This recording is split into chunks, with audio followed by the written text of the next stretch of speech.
Well, everyone, welcome to today's live stream of our 220-1201 Core 1 A Plus Study Group.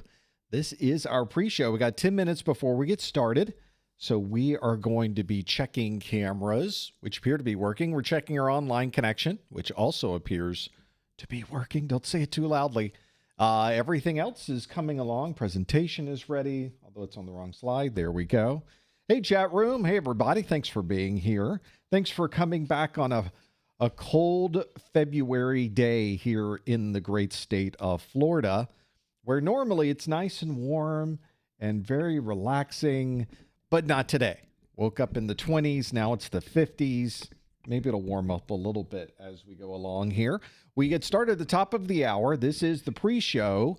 If you would like to join us, let's put a lower third up. There it is, where you can connect in and put your virtual pin in our online pin cushion. That would be, looks like that. This is our pin cushion, where people are checking in from all over the world to see where things are, mostly on the left side of the page here. Other folks are starting to trickle in, to arrive in other places. In the meantime, we will make sure things here are working just fine. Hello, Mal. Good to see you. Thanks for being here from St. Vincent. Hopefully your weather is better than ours. Nice and warm. See, a little bit jealous. Got a little jelly here on a cold day. I am not made for the cold. I am a Florida native. I go to cold places. I know about cold. I've been in the cold. Don't like it. Not a big fan. Not my thing. But we're making do. We're going to get through it just fine. I know there's no snow on the ground here. There's no ice. We don't change out our tires. We don't wrap the pipes, at least not here in Central Florida. So that's sort of how it works for us. I had my heater on this morning where my keyboard is. It's still warm underneath. This black pad that's under my keyboard's a super expensive heater I got on Amazon. It's a little frightening how easy it is to get things that are low cost that probably shouldn't be low cost. I want a more expensive heater so that it doesn't suddenly launch into flames. But for the live stream, I turn it off because I just don't want to. I accidentally can hit the control is right here on this side. There's a little controller, and I sometimes accidentally hit that, and I don't want to do that during the live stream because suddenly now it's like hitting the if you have a seat heater in your car and you accidentally hit it. And then about 15 minutes down the road, you're thinking, wow, why is it so warm here? Why is the weather the way it is? It's that kind of thing. So we'll figure it out. We'll figure it out and make sure it happens. That's live stream today is all new questions for the Core 1 exam. I've also written all the questions for the Core 2 live stream on Thursday. It's 2 days from today. So those are ready to go. I haven't done the performance-based question for that one yet. I got to work on that. We got to get that one done. But we will find out what we need to do for that. So I now am going to do a last check. Did we get recordings going? Yep. You can kind of see the recordings going here in the bottom right.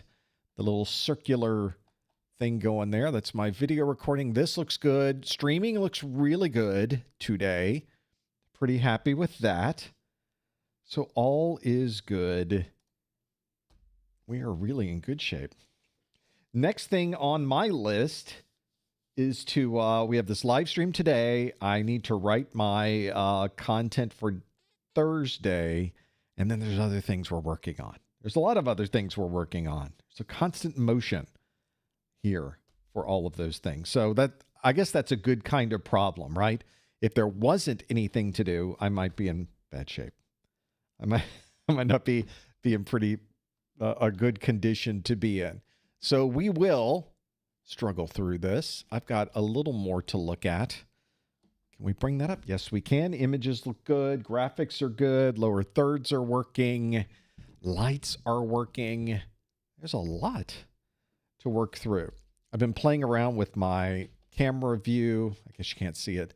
Trying to figure out the best framing, the view of this. It's constant challenges. All right, we got a 5-minute warning. There we go. That means folks will be notified now over email. Messages will go out on the media of socialness, and we will have people joining into the chat room to see what in the world is going on around here. And it's a fine question. It is, we'll have to figure out how things are going to go.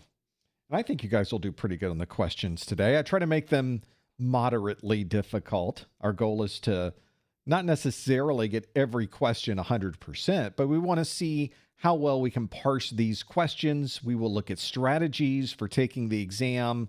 So we go a little bit beyond just the question in the study group. So we'll find that happen. Delusional Guts in the chat room says, just popped in to say I passed my Security Plus today. Passed my A Plus, Network Plus, and Security Plus because of you. No, you passed your A Plus, Network Plus, and Security Plus because you studied hard and you took the exam and you passed. If we were part of that, that's fantastic. But I did the easy part. You did the hard part. Congratulations on your Security Plus, on your A Plus, on your Network Plus. That's so great. That is so amazing. Seems like my camera here is just a little bit soft, isn't it? It needs to be a little sharper. It needs to be a wee bit. I'm just detailed. I've got all of these things in my mind that I want to work on with the studio, and so far, so good. We've been doing tons of website work over the last month. We've been converting things on the website, moving to a different web hosting provider. That's another very long and involved story. But it worked. We were able to move everything, and I think we get a better performance on the website because of it. That's a little bonus. That's a little nice thing to have. But that's always a challenge when you're picking up and moving over. And for a little bit of time, we had this particular change because we went to a new provider. We had a little bit of downtime. We had about 30 minutes of downtime, which is not bad when you're moving from one provider to another, shifting the DNS settings. You have to wonder how this, it goes back to that saying, how does any of this really work at all? Really? I mean, ultimately, how is any of this working? Just take it for granted all the time. But here we are. Okay, now we've got all of these live events coming up this week. We got this one today. We got a live stream on Thursday. That's our Core 2 study group. And then next week, we were going to do the Network Plus on Wednesday. Make sure you check our calendar because you'll notice now it is on Friday the 13th. How you like that one? So it would, but this one is going to be a nice study group because I've got the whole week to kind of work on that and finally get the study group locked in. There's always something going on with the schedule. I often tell you that. It's totally true. So always keep checking back to the calendar whenever you have a question about when the next live event is going to be. Because we never know exactly what might go a little bit crazy in my world, which is pretty much everything constantly. There's always some type of motion. Okay. I think that puts us in a pretty good position here with just about a minute to go to get things started. Everything looks good there. It looks good here. It looks good on. I'm waiting to find the thing that doesn't work.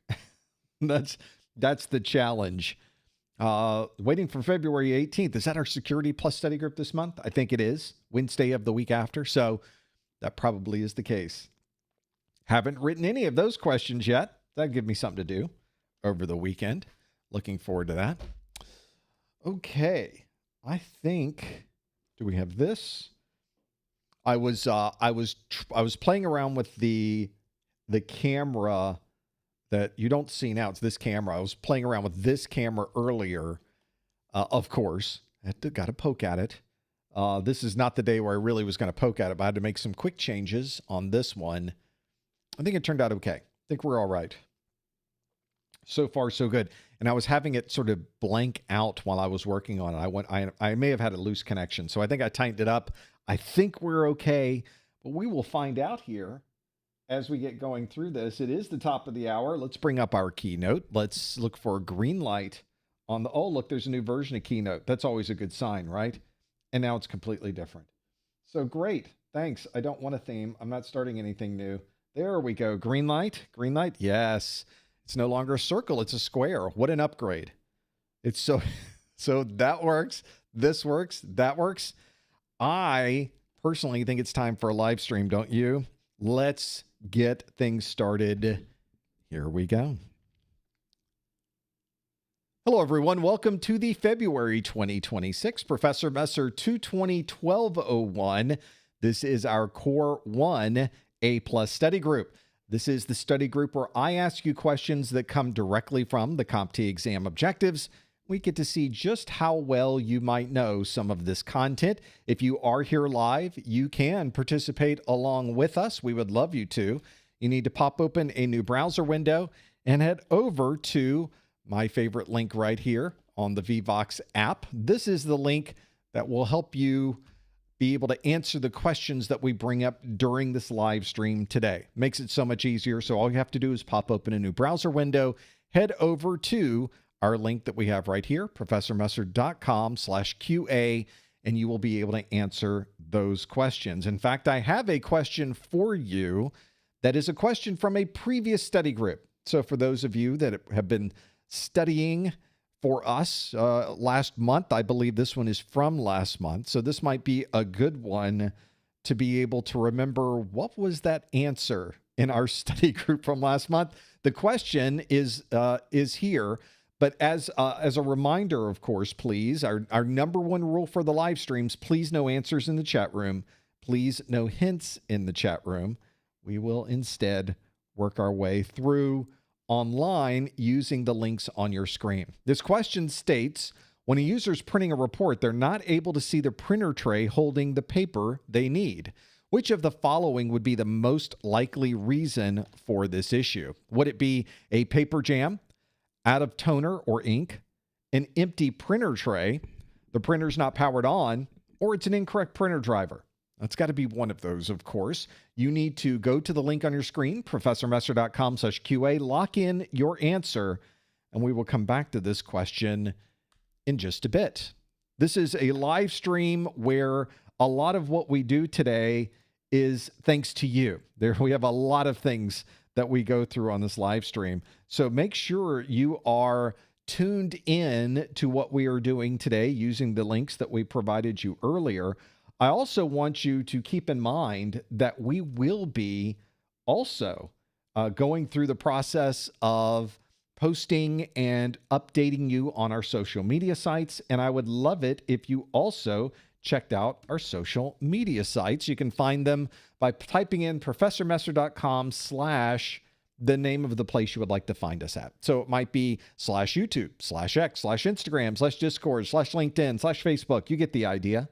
Just find whatever that proper link might be, and you will be able to find us on that social media site. Of course, our entire course is available for you to watch for free. There's nothing that you need. There's nothing hidden behind a paywall. You can find all of those available on our YouTube playlist or on our website. We have everything indexed for you at professormesser.com. Also, during this first hour, at some point, I will give you instructions on how you can earn a 1-hour webinar category CEU just by hanging out with us and answering some questions and having a good time here. It's something that if you already have your A+ certification and you're looking to renew by using CEUs, continuing education units, then this would apply to you. If you're not renewing, if you're not using CEUs, then obviously this would not apply. But another little something that I'd like to throw in there. Listen in during this first hour for those details. Today, we will be discussing questions and topics that come directly from the official CompTIA exam objectives for the 220-1201 exam. That is the current version of the A+ exam, at least the Core 1 A+ exam. We also have another A+ exam, the 220-1202. We have a live study group for that one 2 days from now. So if you're watching this live on Tuesday, come on back on Thursday. You might also see this version of the exam listed as version 15. I don't know why we have two different versionings for that on the CompTIA website, but there it is. They added additional versions just to really make sure that you were completely confused before even starting your studies. You now know that it's the same thing. If you see 1201 and 1202, that's the same thing as V15. This is an exam series that was released on March 25th of 2025. So we're not even a year into this particular exam version, which means this exam version will retire somewhere around September of 2028. So if you are working on your A+ right now, this is exactly where you should be. You've got a lot of time before this version of the A+ exam is even considering going away. This is the place to be, a perfect time to do it. The exam itself, each exam is 90 minutes in length. The 1201 exam is scored on a scale between 100 and 900, and what you're looking to earn is a 675 on that exam to have a passing score. When you take the Core 2 exam, you have to do a little bit better. You have to get a 700, a little bit better, not much difference between those two. And if you pass both of those exams with both of those passing scores, you are then A+ certified, and your certification is good for 3 years after passing your exam. Just keep that in mind, that the retirement date of the exam has nothing to do with your expiration date of any certification you earn.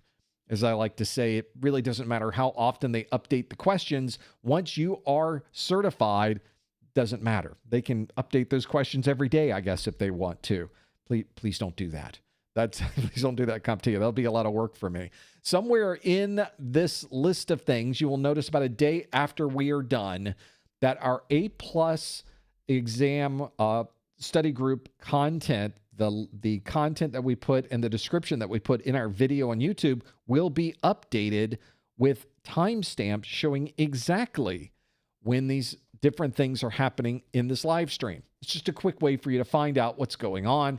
These, of course, are timestamps that are not added automatically. It's impossible to do that with any type of reliability, but we have the perfect solution for that. And that solution is my marketing manager, Lori, who's listening to this on a replay. Hi, Lori. She's going through and listening to this entire live stream, probably at 2x speed, and putting in all of these timestamps. So they will arrive in our YouTube video description about a day after we're done or so. And that's how we're able to get such a great index of everything that we're doing. And it's another way that maybe we could save you a little bit of time during the study process. Might be something that we might consider whenever you're looking through and studying for this exam. Also, keep in mind that you don't have to do this by yourself. We have resources that can connect you with other people that are studying right now for their A+, their Network Plus, Security Plus, and other IT industry exams. You can find that on our Discord. We have thousands of people that have registered and signed up and are active on our Discord. Go to professormesser.com/Discord and join those folks.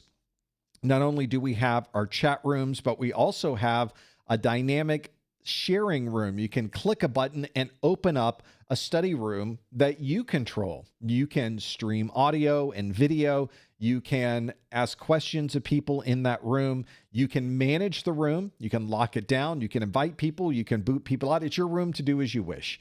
So anytime you'd like to do that is built into our Discord. Find out more by visiting our website at professormesser.com/Discord. And I'll also remind you that eventually you will need to take your A+ exams to be able to earn that certification. You could, of course, go to the CompTIA website and pay full price for those vouchers, but I have exactly the same vouchers on my site.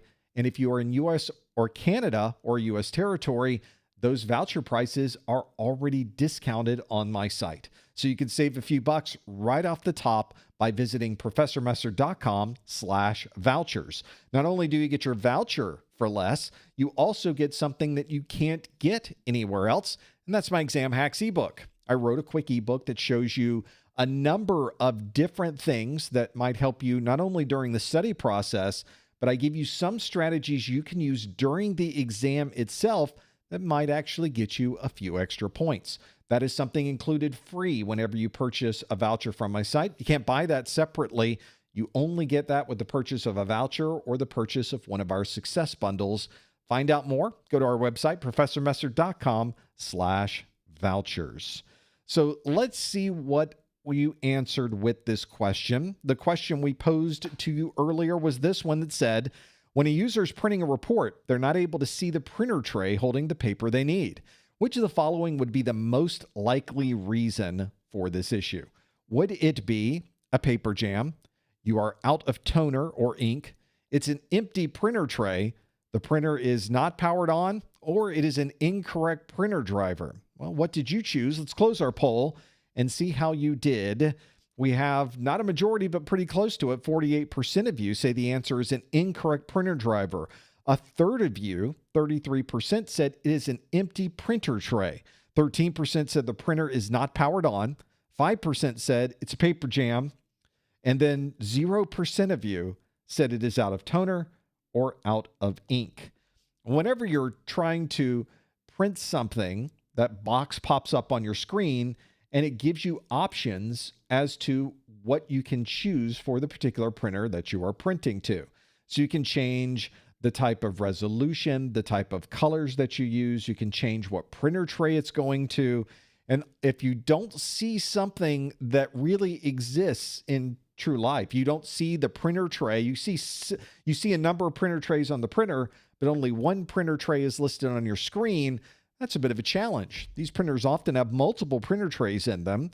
So you will need to be sure that when you are printing, that you are able to match your output to the printer tray and the type of paper that you are printing to. But if you don't see the tray in the options available to you when you're printing, all of that is part of the printer driver itself. So you would specify, oh, I'm using this model of printer. And when you load that driver up, that model of printer knows, oh, there are 4 different printer trays at the bottom, along with one at the top and probably a manual printer option that we just don't see because my big head's in the way right there. So this is where your focus should be. If you don't see something that really should be there when you're trying to print, then that's exactly where you should go, is to the driver itself. The driver is the one that 48% of you chose. That is the right option. So what you're hoping to see, might as well bring it back so you could see this. What you're hoping to see when you're printing is that you'll have an option for tray selection. So I just clicked over to the paper/quality option there, and I chose the tray selection. And when you pull it down, it shows the main tray, but maybe doesn't show any others. We can go into the driver and see, well, what trays are there? And it will list out any type of trays that you might have. The trays that are already configured for this device, you can configure them manually if you have to.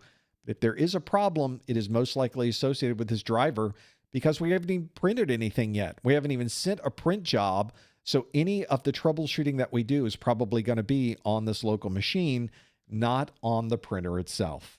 So that is exactly where we have our answers here. And of course, we had 48% of you that said the answer was an incorrect printer driver, and you got that one absolutely correct.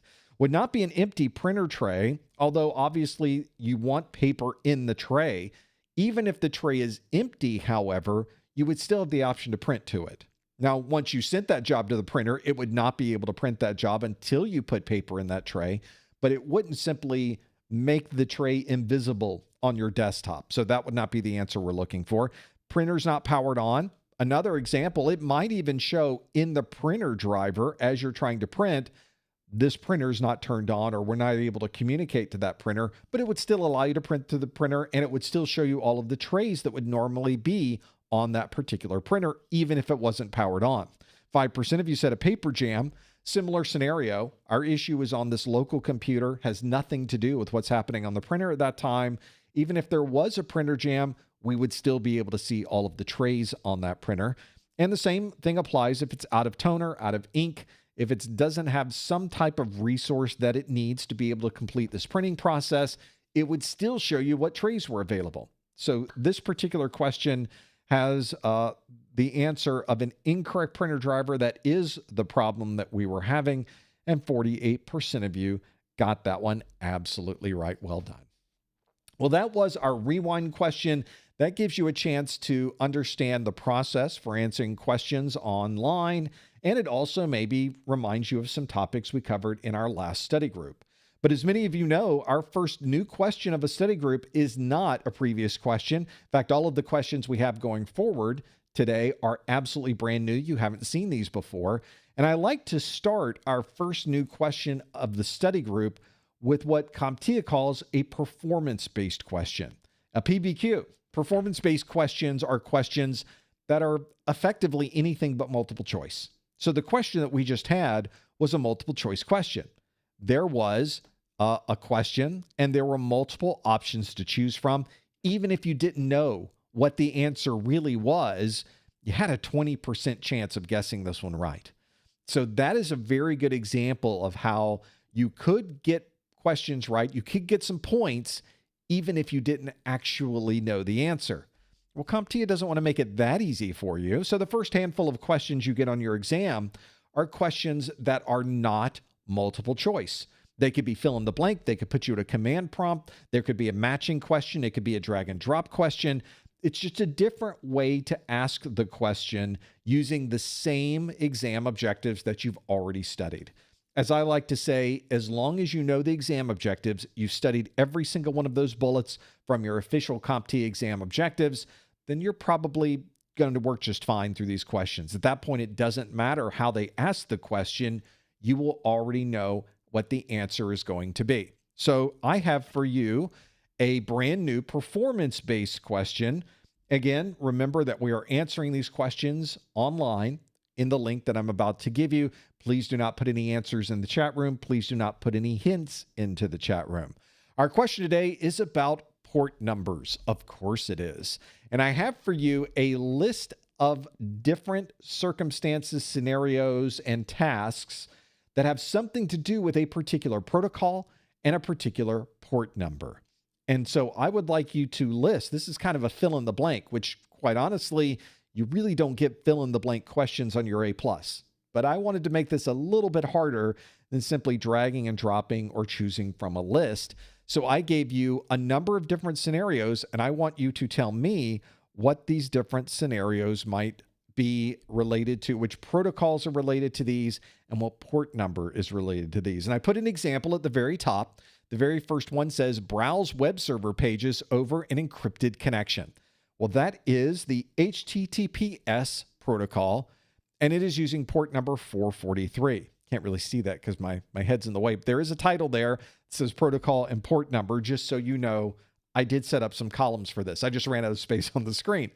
So I have some other scenarios here. I want you to tell me what these protocols would be and what these port numbers would be. So for those of you listening on the podcast side, let me spell out each one of these so you can see what these are. We will give you a dictation of these. The first is maintain synchronized system clocks across all operating systems. What port number, what protocol is that, and what port number does it use by default? The next one is use registry editor to make a configuration change on a remote laptop. Okay, well, I need to be able to do that. So what protocol is used for that and what port number? Obviously, these protocols and port numbers are going to come from the list that is on your official CompTIA exam objectives. Next on our list is transfer files from a Windows share named Project-1. That's got to be an interesting protocol and port number combination. Add those to the list. Our next is email messages sent from one device are synchronized to all other devices. This is something that happens to me. I have messages that I'll check on my phone, and that update, the reply, the forwarding, or anything I do with that message is represented on my desktop, for example. So that's another one. Next on our list is determine the IP address of www.professormesser.com. What protocol is used for that and what port number? And lastly, check the authentication credentials of all VPN users. This one could be a number of different protocols, but there's only one that is listed in the official exam objectives under the protocol list that would apply there. But there are some that I might take as a separate credit. I'm a little flexible when it comes to these things, so we'll see how you do with each one of these. If you think you know the answer, use the links at the bottom of your screen. Go to professormesser.com/QA and submit your answers. We'll have to see if you know what these questions happen to be. We'll have to go through and understand these different scenarios. Notice that this question is written not in a form that would have you simply regurgitate a list of ports and protocols that you may have memorized. This is really asking you to apply your knowledge of these tasks to a particular port and protocol. So although it can be useful to have a flashcard that tells you HTTPS is 443, 443 is HTTPS. It doesn't tell you what that is. It doesn't tell you how it works. It doesn't tell you when you would use that protocol or that port number. So you'll find on your exam, you will probably not get a direct question asking you, what is the port number used by HTTPS? They generally don't ask the question that way. Instead, it will be a scenario like the ones we have here, these different circumstances, and we need to somehow find the right port and find the right protocol for each one of these relatively common tasks that you might perform on a daily basis when you are managing and troubleshooting a network. So let's see how you did with this one. We're going to step through each one of these one at a time. If you think you know the answer to these, you can, of course, type them in and submit them at professormesser.com/QA. You don't have to put in the entire list of these. Quite honestly, we have no way to compile them because it's sort of a fill-in-the-blank sort of question. But remember the options that you added, because once you submit them, you can't see them on your screen. Our system doesn't quite allow you to be able to have visibility into that, or at least it hasn't so far. I need to submit that as a change request to the folks that are using our Vevox front end, which is what we use to do our Q&A. Let's step through each one of these and be able to list out what we think the port and the protocol might be. Of course, we've already gone through and looked at our web server pages using HTTPS and 443. So let's go to the next one on our list. It is maintain synchronized system clocks across all operating systems. If you've ever set up and noticed, maybe not even set it up, you may have even noticed on your local operating system, it always seems to have the right time. Well, it's able to do that because it is using a very specific protocol known as the network time protocol to be able to synchronize those. The network time protocol uses a standard port number of 123 to be able to make that happen. So if you are someone who is setting up time synchronization, you're setting up time synchronization servers, NTP servers. Maybe you are setting up an NTP configuration on a local computer and you need to specify a port number. This is where you would add that information. This might also be good if you're looking through a firewall rule base and you come across a rule that says block anything that is sending or receiving port 123. You might be thinking to yourself, what is that? Why are we allowing or blocking port 123? What does that do? Oh, that's right. That's the NTP protocol. We're either allowing or blocking some type of time synchronization. So you can really extend this out to many different scenarios on your exam. But if you run into a case where we're trying to synchronize the time, it is most likely going to use NTP and port 123. There are a number of different technologies out there to synchronize timestamps on your devices. This is probably the most popular one, of course. Next on our list is use registry editor to make a configuration change on a remote laptop. And I really made a couple of steps for you to get to what the protocol happens to be, because this is not something that we would normally do. The registry editor doesn't have its own port number and its own protocol, but to be able to connect to a remote laptop and be able to run registry editor, which is a graphical interface. If you ever run regedit, then you've got a Windows desktop up. It pops up a window for you. You have to go through and scroll through and click on the different parts of the Hive to be able to make that happen. That is the one that we would be able to use. So we are using the remote desktop protocol to be able to do that. RDP is what we would use. This is a Microsoft proprietary protocol and is one commonly associated with sharing a screen on a remote Windows computer. If you've worked in help desk, you worked in a service desk, or you work really in IT in general, you've probably used remote desktop. And remote desktop by default uses 3389 as the default port number. So anytime you see 3389, that's probably RDP. Anytime you see RDP, it's probably using port 3389. The next challenge on this list is transfer files from a Windows share named project-1. Actually, it's / project-1. There's a share out there. Technically, that's not a share. Technically, that's a server name, for those of you that haven't corrected me already. It's probably Project 1/shared, Project 1/files, Project 1/common. Project 1 is the name of the server. But there might also be a default share on that server. There are ways that you could get there. So I'm not going to ding myself too much over that. But if we're sharing and grabbing information from a Windows share and we're using those on a Windows share, then we're using a particular port number to be able to do that. We're using the protocol known as Server Message Block, or SMB.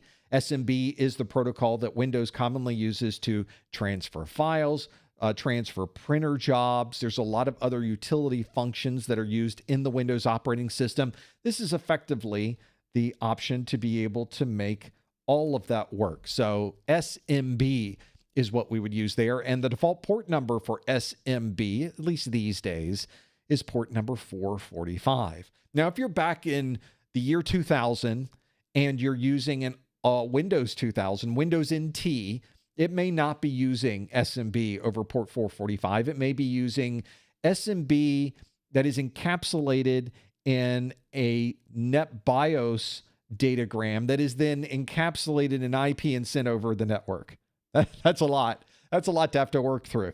Thankfully, these days, SMB is a direct peer-to-peer direct connection, not using NetBIOS. It is an IP-related conversation now over port 445. That is pretty much all you will see these days, unless you're on some monstrous network that has servers that are still running from 25 years ago, in which case might not be in the right place to be able to do that. Since we are talking about a Windows share, this is using SMB and not one of the myriad different file transfer protocols that you might run into.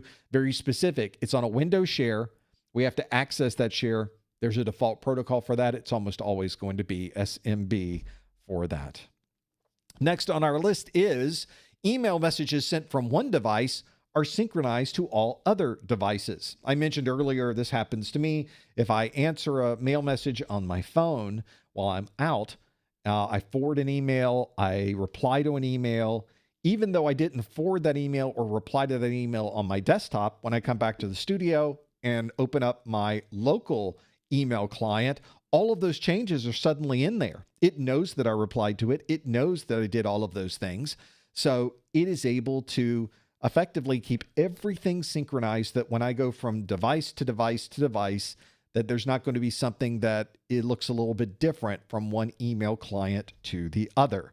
And whenever we're doing something like that, we're probably using IMAP4 as the email protocol. The internet message protocols that we use to be able to transfer emails, there's a number of different protocols to make that happen. IMAP4, POP3 obviously is another popular POP3 is a popular option. Didn't mean to do that, but there it is. POP3, sort of an older option too. We're seeing fewer and fewer types of support for POP3 through the years. In fact, I noticed that Google announced recently that they're going to stop supporting POP3 forwarding in their Gmail client. So IMAP4 becomes a very popular protocol. Everybody wants to move to IMAP4. It's much more flexible, much more capable. There's a little bit better ability to synchronize between devices. You should already be using IMAP4 anyway. So if you're not, you want to look into that. IMAP4 by default uses the port numbers of 143 to work. And next on our list is determine the IP address of www.professormesser.com. I mentioned in the pre-show that we moved our server from one place to another, but you may have noticed the IP address didn't change. Well, that's because we have Cloudflare in the front of our server, which made it so easy for me to move from one provider to another. We picked up our website, we moved it to a completely different site, plopped it down, and everything still continued to work, thankfully. That's another bonus for all of us. So when you need to find the IP address of that website, though, how do we find that? How do we know where that is? Well, we use a protocol known as the domain name system. DNS. We need to query a DNS server to be able to perform that resolution between the fully qualified domain name of www.professormesser.com, and then we get back from that DNS server an IP address that matches what that particular host name is. That is a protocol that commonly uses port 53 to be able to perform that communication. Probably one of the most popular protocols in the world, probably next to HTTPS. Those are the two that kind of go hand in hand. Those are probably your 1 and 2. Maybe by traffic, it's HTTPS. Maybe by sessions, we might be pretty close. DNS sometimes gets a little bit crazy on a network. Those are certainly two very, very popular protocols, is DNS and port 53. Next on our list is check the authentication credentials of all VPN users. Now, to be able to do that, we want to be able to go to a device and authenticate with our username and password. So there needs to be some type of large access to all of the usernames and all of the passwords for everyone in the organization. This is effectively a centralized network directory of all of that information, and probably even other things as well. It might have the listing of all of the devices on your network, all of the printers. It might be separated by different areas of the network. These types of directories are very common, but there's only one that is listed in the port numbers associated with the official CompTIA exam objectives. The one that is in that list is LDAP, the Lightweight Directory Access Protocol. Now, of course, there are other protocols you could use to be able to authenticate. You might be using TACAX+. You might be using Radius. You might be using Kerberos. Those are certainly very well-known, well-used, and quite viable protocols that are used for authentication or even access and querying to a centralized network directory.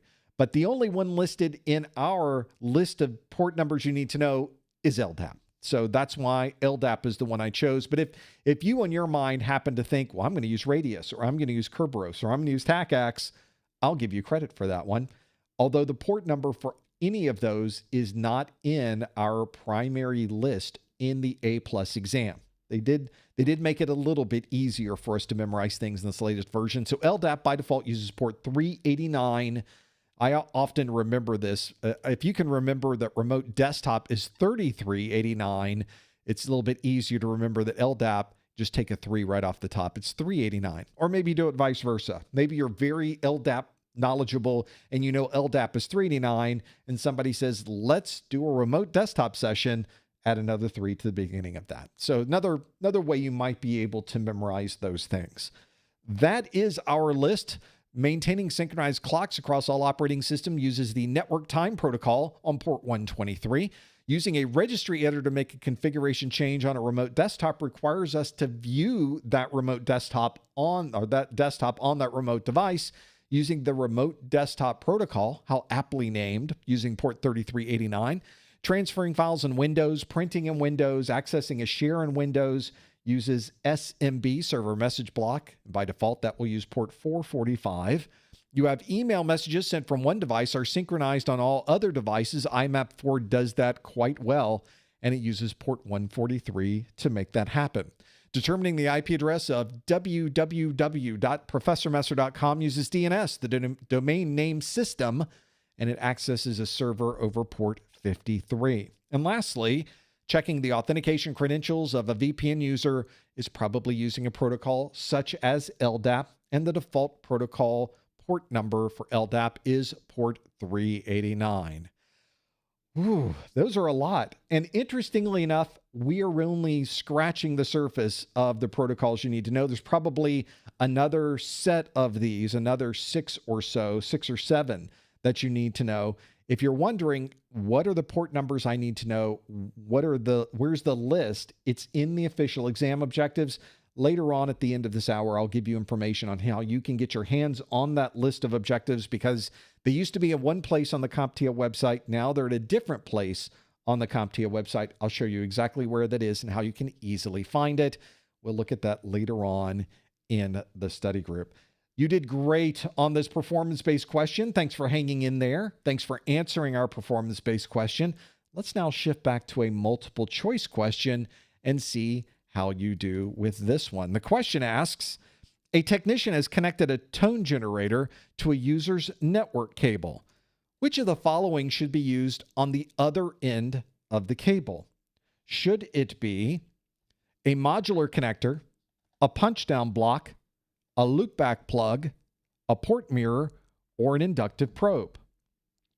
Quite a number of things to consider there. A technician has connected a tone generator to a user's network cable. Which of the following should be used on the other end of the cable? Would it be a modular connector, a punch-down block, a loopback plug, a port mirror, or an inductive probe? Do you think you know the answer? Use the link on your screen. Go to professormesser.com/QA. Please no answers in the chat room. Please no hints in the chat room. We will instead go to professormesser.com/QA and answer your question online. A number of you are jumping on that one. I wonder if we really know this one. I always look at the numbers as they are counting up at the top of the screen. So I want to know, is this one that we all know? Do we think we all know it and we don't? Or do we really know it and we're getting in there really quick with our answer? I'm never sure until I hit the button. I could look on the back end of this. I can see in real time as the answers are coming in, but what fun is that?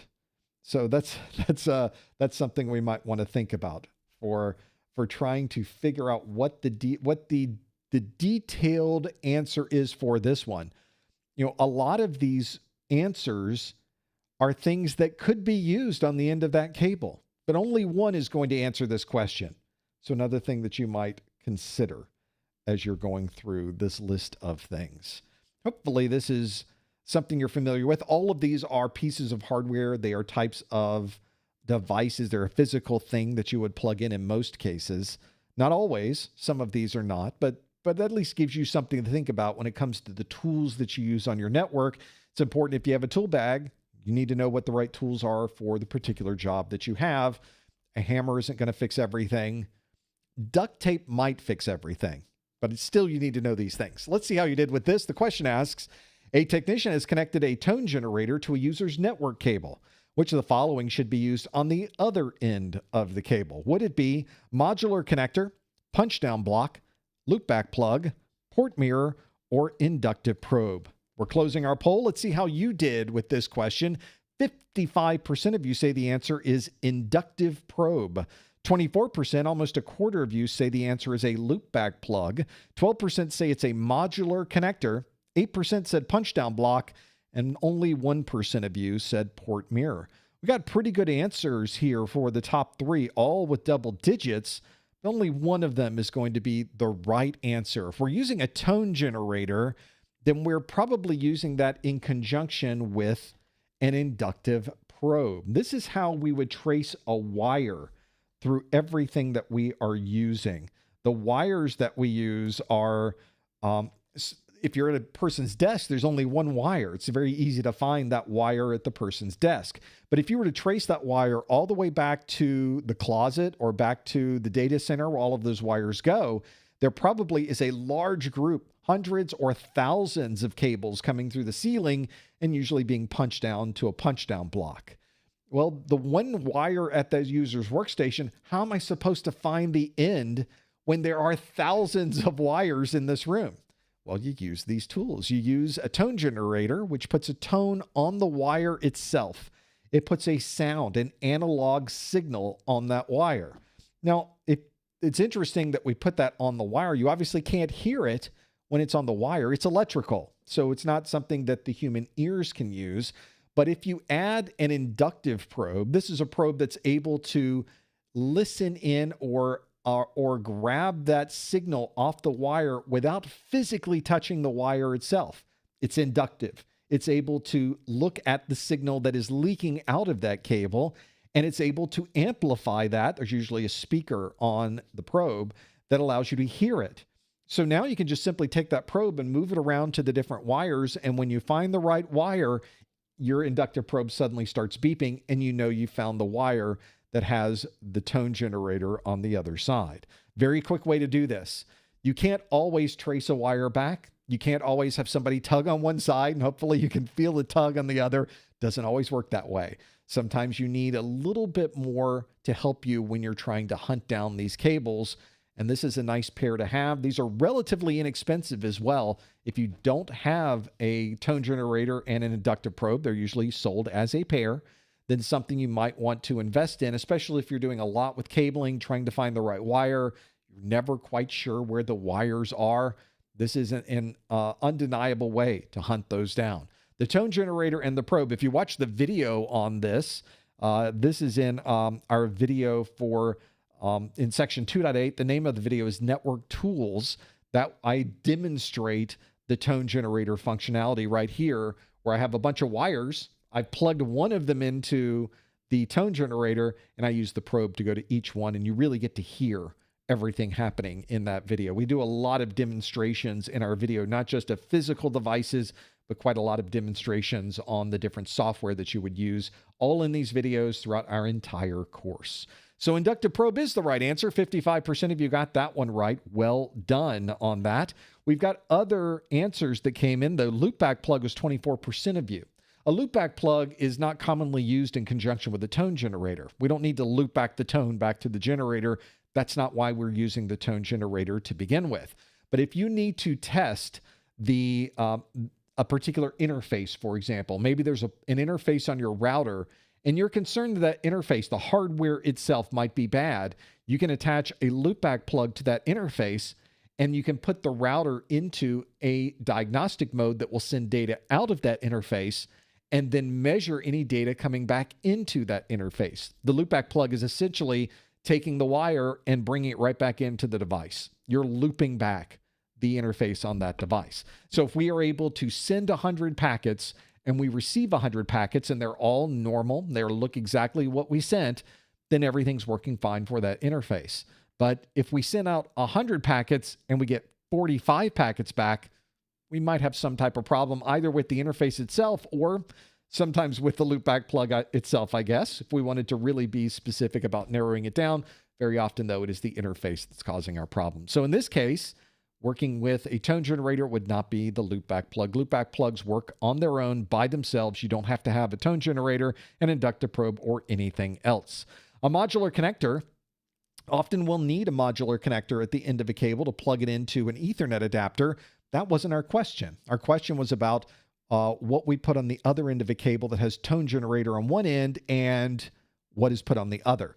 And in this case, it would not be a modular connector. That's not what we're looking for. And sometimes you don't even have a modular connector. You have just a bunch of wires coming out. Maybe we haven't even punched or crimped down a connector onto that device. A lot of our inductive probes all of our inductive probes, since they are inductive, don't require a particular connector type or a connector at all. We can simply still use our inductive probe and find that particular connection by simply using the functionality of the tone generator and the probe as a combination. Modular connectors are completely optional and would not be needed in this particular question. That's not the answer that we were looking for. A punch-down block, similar scenario. If it doesn't have a modular connector, then it has a punch-down block. But in this case, that's not what we would use in conjunction with a tone generator. Only 1% of you said a port mirror. A port mirror allows you to take traffic that's going in or out of a particular interface and be able to send a copy of that traffic, usually to some type of diagnostic tool, such as a protocol analyzer. So there you go. You now have all of the answers for this particular question. We have modular connector 12%, punch-down block 8%, loopback plug 24%, port mirror 1%. The answer that we were looking for, though, was the 55% of you that said the answer is an inductive probe, and you got that one absolutely correct. Well done. A lot to go through in this particular case to be able to break those down. One of the things that you've probably noticed already is there is a lot you have to know for this exam. You have to be able to go through all of these different questions, answer the things that we have in front of us. There's a lot of different topics we have to cover. One of the challenges is that there are a lot of videos in this course. We have designed them to be these bite-sized videos. So total, we have 137 videos, but look at the amount of time that it takes to watch every single video. It would be 19 hours of content. That's a lot of content to go through, and not everybody has the time to go through every video. Or perhaps you've gone through the video, but you wish you had a list of everything that was in a particular table, or you had all the text from that video you wish was written down somewhere. Well, now you have it in the form of my A+ course notes. I have a copy of the course notes up here on my screen as well. Let me bring up the PDF version of what I'm talking about. This is the PDF version of the course notes. We have a physical version of the course notes as well. This contains an identical type of content that you would find in our PDF version. But if I go through the first few pages of the PDF version, you can see All of the text from the videos is here. This is the video 1.1 laptop hardware. And the next video is 1.2 connecting mobile devices. The next one is 1.3 mobile device networks. So anytime you see an important graphic, there's a table, we're demonstrating something on the screen. We try to put all of that information into these particular course notes. And you can see there's a lot of information that we add into this list. The course notes are designed to give you a summary of everything that you've learned and have that all in one single place. We have these available for both the 220 1201 and the 1202. In fact, if you buy them together, you get a little bit of a discount. And you do have the choice to get the digital edition, which is the PDF that you just saw, or the physical edition, which is the one that I'm holding in my hand. They are identical in content. Sometimes it's nice just to carry around something physical with you that you can open up at any time and you go directly to a particular page to get the information that you need. If you decide to get the physical edition, you also get immediate access to the digital PDF for free. You can download it right now and get access while you're waiting for this to be printed and shipped to you. So something that kind of gets you started as you go through all of these. Those are my course notes. If you want to learn more about them, see a little demonstration of them on my website, you can find out more at professormesser.com/1201 notes. Great place to go to be able to find all of that. Let's do another question. I don't think I can do another question because I moved some things around on my screen. So I need to back up a little bit to the question, which I have right here. There's the question that says, which of the following RAID types distributes 2 copies of parity across different physical drives? Would that be RAID 5, RAID 6, RAID 0, RAID 1, or RAID 0 plus 0? Got a few options here to choose from. Which of the following RAID types distributes 2 copies of parity across different physical drives? Would it be RAID 5, RAID 6, RAID 0, RAID 1, or RAID 0 plus 0? If you know the answer, please no answers in the chat room. Instead, you want to go to the link on your screen. Go to professormesser.com/QA to lock in your answer. For those of you that go back a ways with the A+ exam, you probably are looking at this list and thinking, why is RAID 6 on here? RAID 6 hasn't been part of the exam objectives. And up until this latest version that was released a year ago or 11 months ago, you would be right. You would say that, yep, there was no RAID 6, but in this latest version, they added RAID 6 to the list. So I've had people send me messages and say, why are you talking about this? This isn't in the objectives. I said, well, you better check your objectives again, because they definitely added a few things into this latest batch. They also removed a few things. So if you don't have the latest version of the exam objectives, very important that you get the 1201 version of that. If you're studying from the 1101, if all of your study materials say 220 1101, not the right version. So that's a very useful tip, by the way, because there will be content in there that no longer appears on the new exam, and there will be things on the new exam that do not appear in your old content. Make sure you are always studying from the latest version of exams objectives. It's incredibly important for working through this. So lock in your answer. A number of you have already locked in. Let's see how you did. The question asks, which of the following RAID types distributes 2 copies of parity across different physical drives? Is it RAID 5, RAID 6, RAID 0, RAID 1, or RAID 0 plus 0? Let's close our poll and see how you did with this one. Little bit of a mix, but we did get pretty close to 50% of you say the answer is RAID 6. 21% of you said the answer was RAID 5, and 17% say the answer is RAID 1. We go to 11% that said the answer was RAID 0 plus 0, and only 1% of you said the answer was RAID 0. So double digits up until that last answer, which isn't always what we get in this scenario. So what would be the answer that we were looking for? Let's show the correct answer. It's what 49% of you chose, which was RAID 6 to be able to do this. RAID 6 is the answer that we were hoping for. RAID 6 is what we commonly refer to as striping with parity. And RAID 6 is more than just striping with one parity. That would be RAID 5. If you're adding 2 parity blocks, we're doubling the amount of parity we get on these drives, then we're using, and we refer to this as RAID 6. So this is where we are taking information that we're storing and we're chopping that information up into different blocks, and we're putting those blocks on separate physical drives. That way, if we lose a drive, we still have parity on that separate, the remaining drives that we can pull from to reconstruct what is missing on that drive that is no longer working. That's a great scenario. It provides redundancy. Nobody loses access to their data. In fact, the users may not even know that you've lost a physical drive because all of their data is normally available to them and they're able to access and retrieve and store and save information just like they would normally do. The one thing that you really run into that is quite an issue is that what if you lose another drive? Lost 2 drives. It happens. It happens more often than you might think.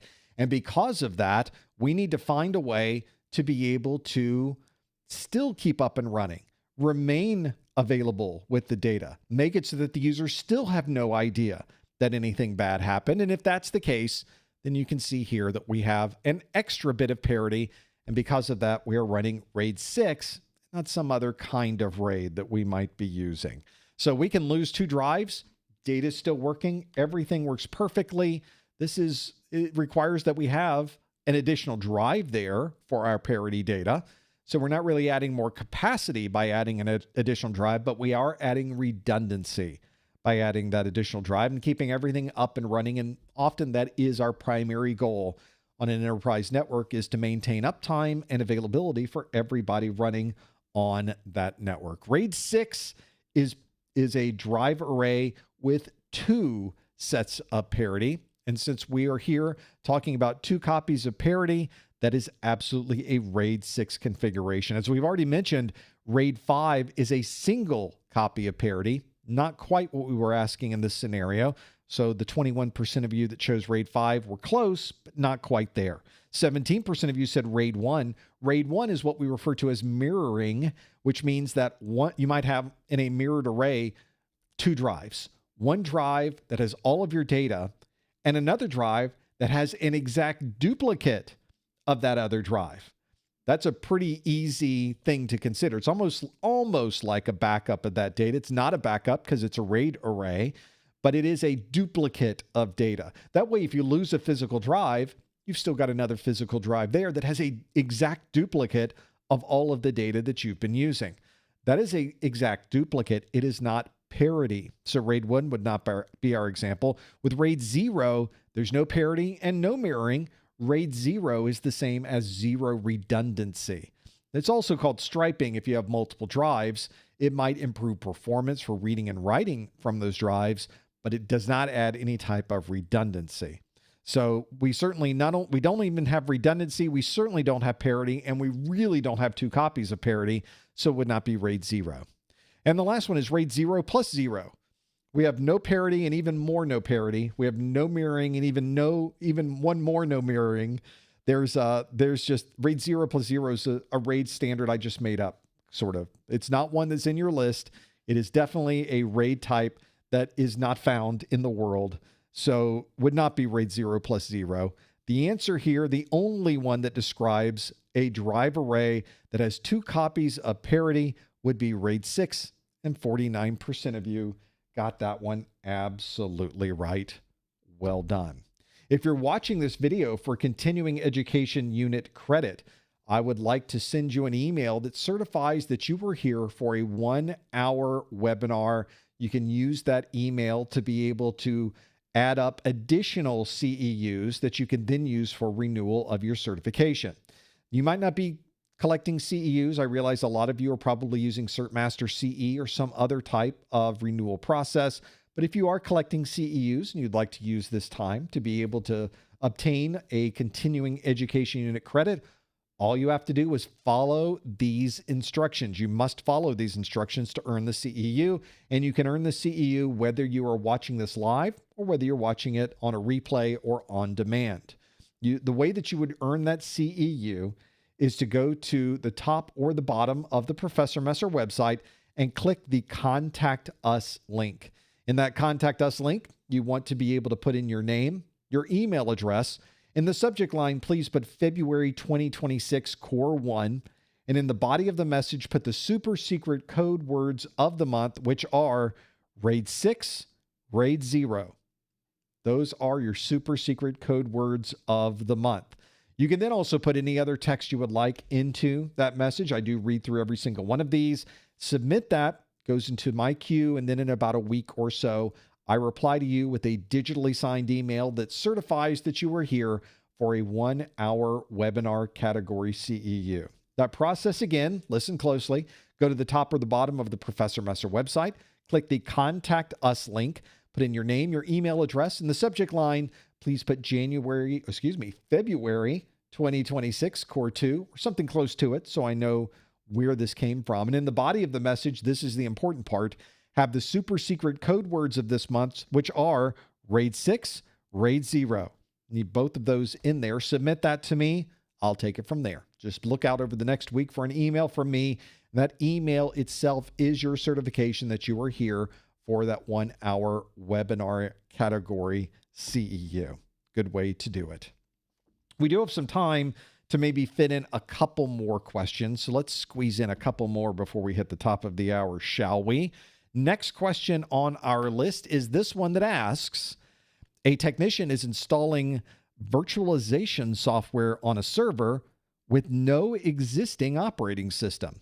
Which of the following would best describe this hypervisor type? Would it be cloud-based, VDI, type 1, SaaS, or containerization? Quite a few things to pull from. The question asks, a technician is installing virtualization software on a server with no existing operating system. Which of the following would best describe this hypervisor type? Would it be cloud-based, VDI, type 1, SaaS, or containerization? If you think you know the answer, please no answers in the chat room. Please no hints in the chat room. Instead, you want to go to the link on your screen, professormesser.com/QA, to lock in your answer. See how you do with your cloud technologies and knowing what you would use with virtualization software. A good question to deal with, especially if you're trying to set up some virtualization yourself. And if you haven't, you really should. You really should start working with some virtual systems on your own desktop. You should download VirtualBox, download the free version of the, what is the virtualization software from the folks at Oracle. I guess that would be our VirtualBox, I think is the Oracle version of that. And then I use Mac OS, so I have Parallels. I have other virtualization software for my desktop. You have a lot of options for the operating system that you're using as well. A lot of those would be something useful to know about. See how you do with this one. A lot of people locking in their answers very quickly on this one. I'm hoping we just blow out the answer on this one. We all know what it happens to be, but I'm never quite sure till I hit the button. Let's see how you did. The question asks, a technician is installing virtualization software on a server with no existing operating system. Which of the following would best describe this hypervisor type? Is it cloud-based, VDI, type 1, SaaS, or containerization? Let's see how you did. We'll close our poll. And 52% of you say the answer is type 1. 16% say it's SaaS. 10% say VDI. 13% say cloud-based. Almost double digits. 9% of you said containerization. So we are a little bit a rainbow here, although a majority of you did say the answer is type 1. And with that many, I think we can go with that as the correct answer. Type 1 hypervisor is what we were referring to in this scenario. And this is something you might run into when you are installing a hypervisor in an enterprise. You might have already done this on your local machine. You might have downloaded VirtualBox or some other type of virtualization software, and you might have had that software installed and you're running maybe Windows on your desktop, and then you've got Linux running in a window that is virtualized on your Windows desktop. But you needed Windows to be able to launch the operating system so that you could then run a virtual instance inside of Windows.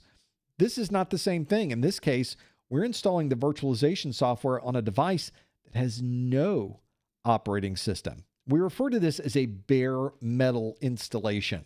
And this is technically referred to as a type 1 hypervisor. So if you're running VMware ESXi, you're running Hyper-V from Microsoft, you're running the Zen Project type of hypervisor, then you're probably running as a type 1 bare metal, so you don't have to install Windows. You don't have to install Linux. You don't have to install any other operating system to get the hypervisor running.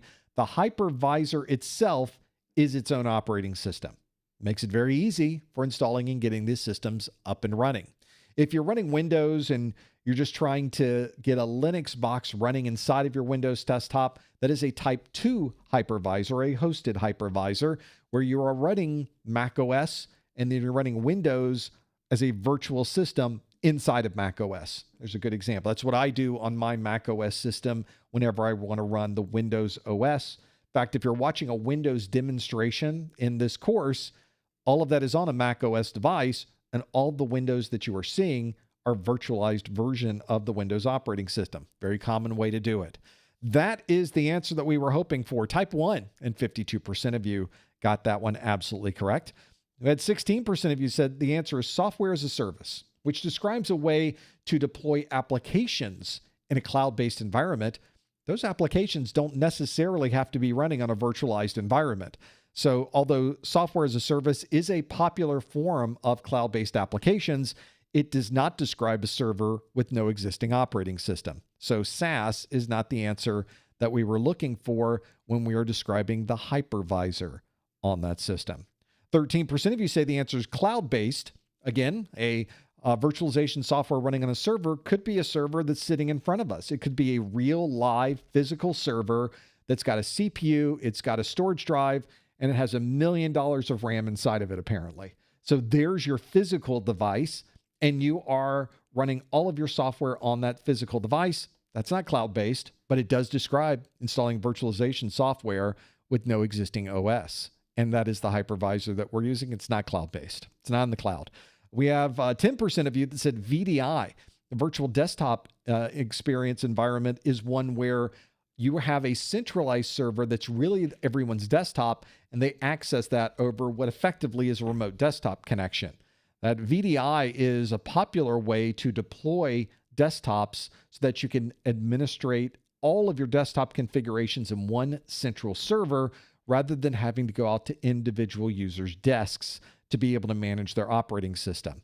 But it doesn't describe a hypervisor. It doesn't describe virtualization software with no existing OS.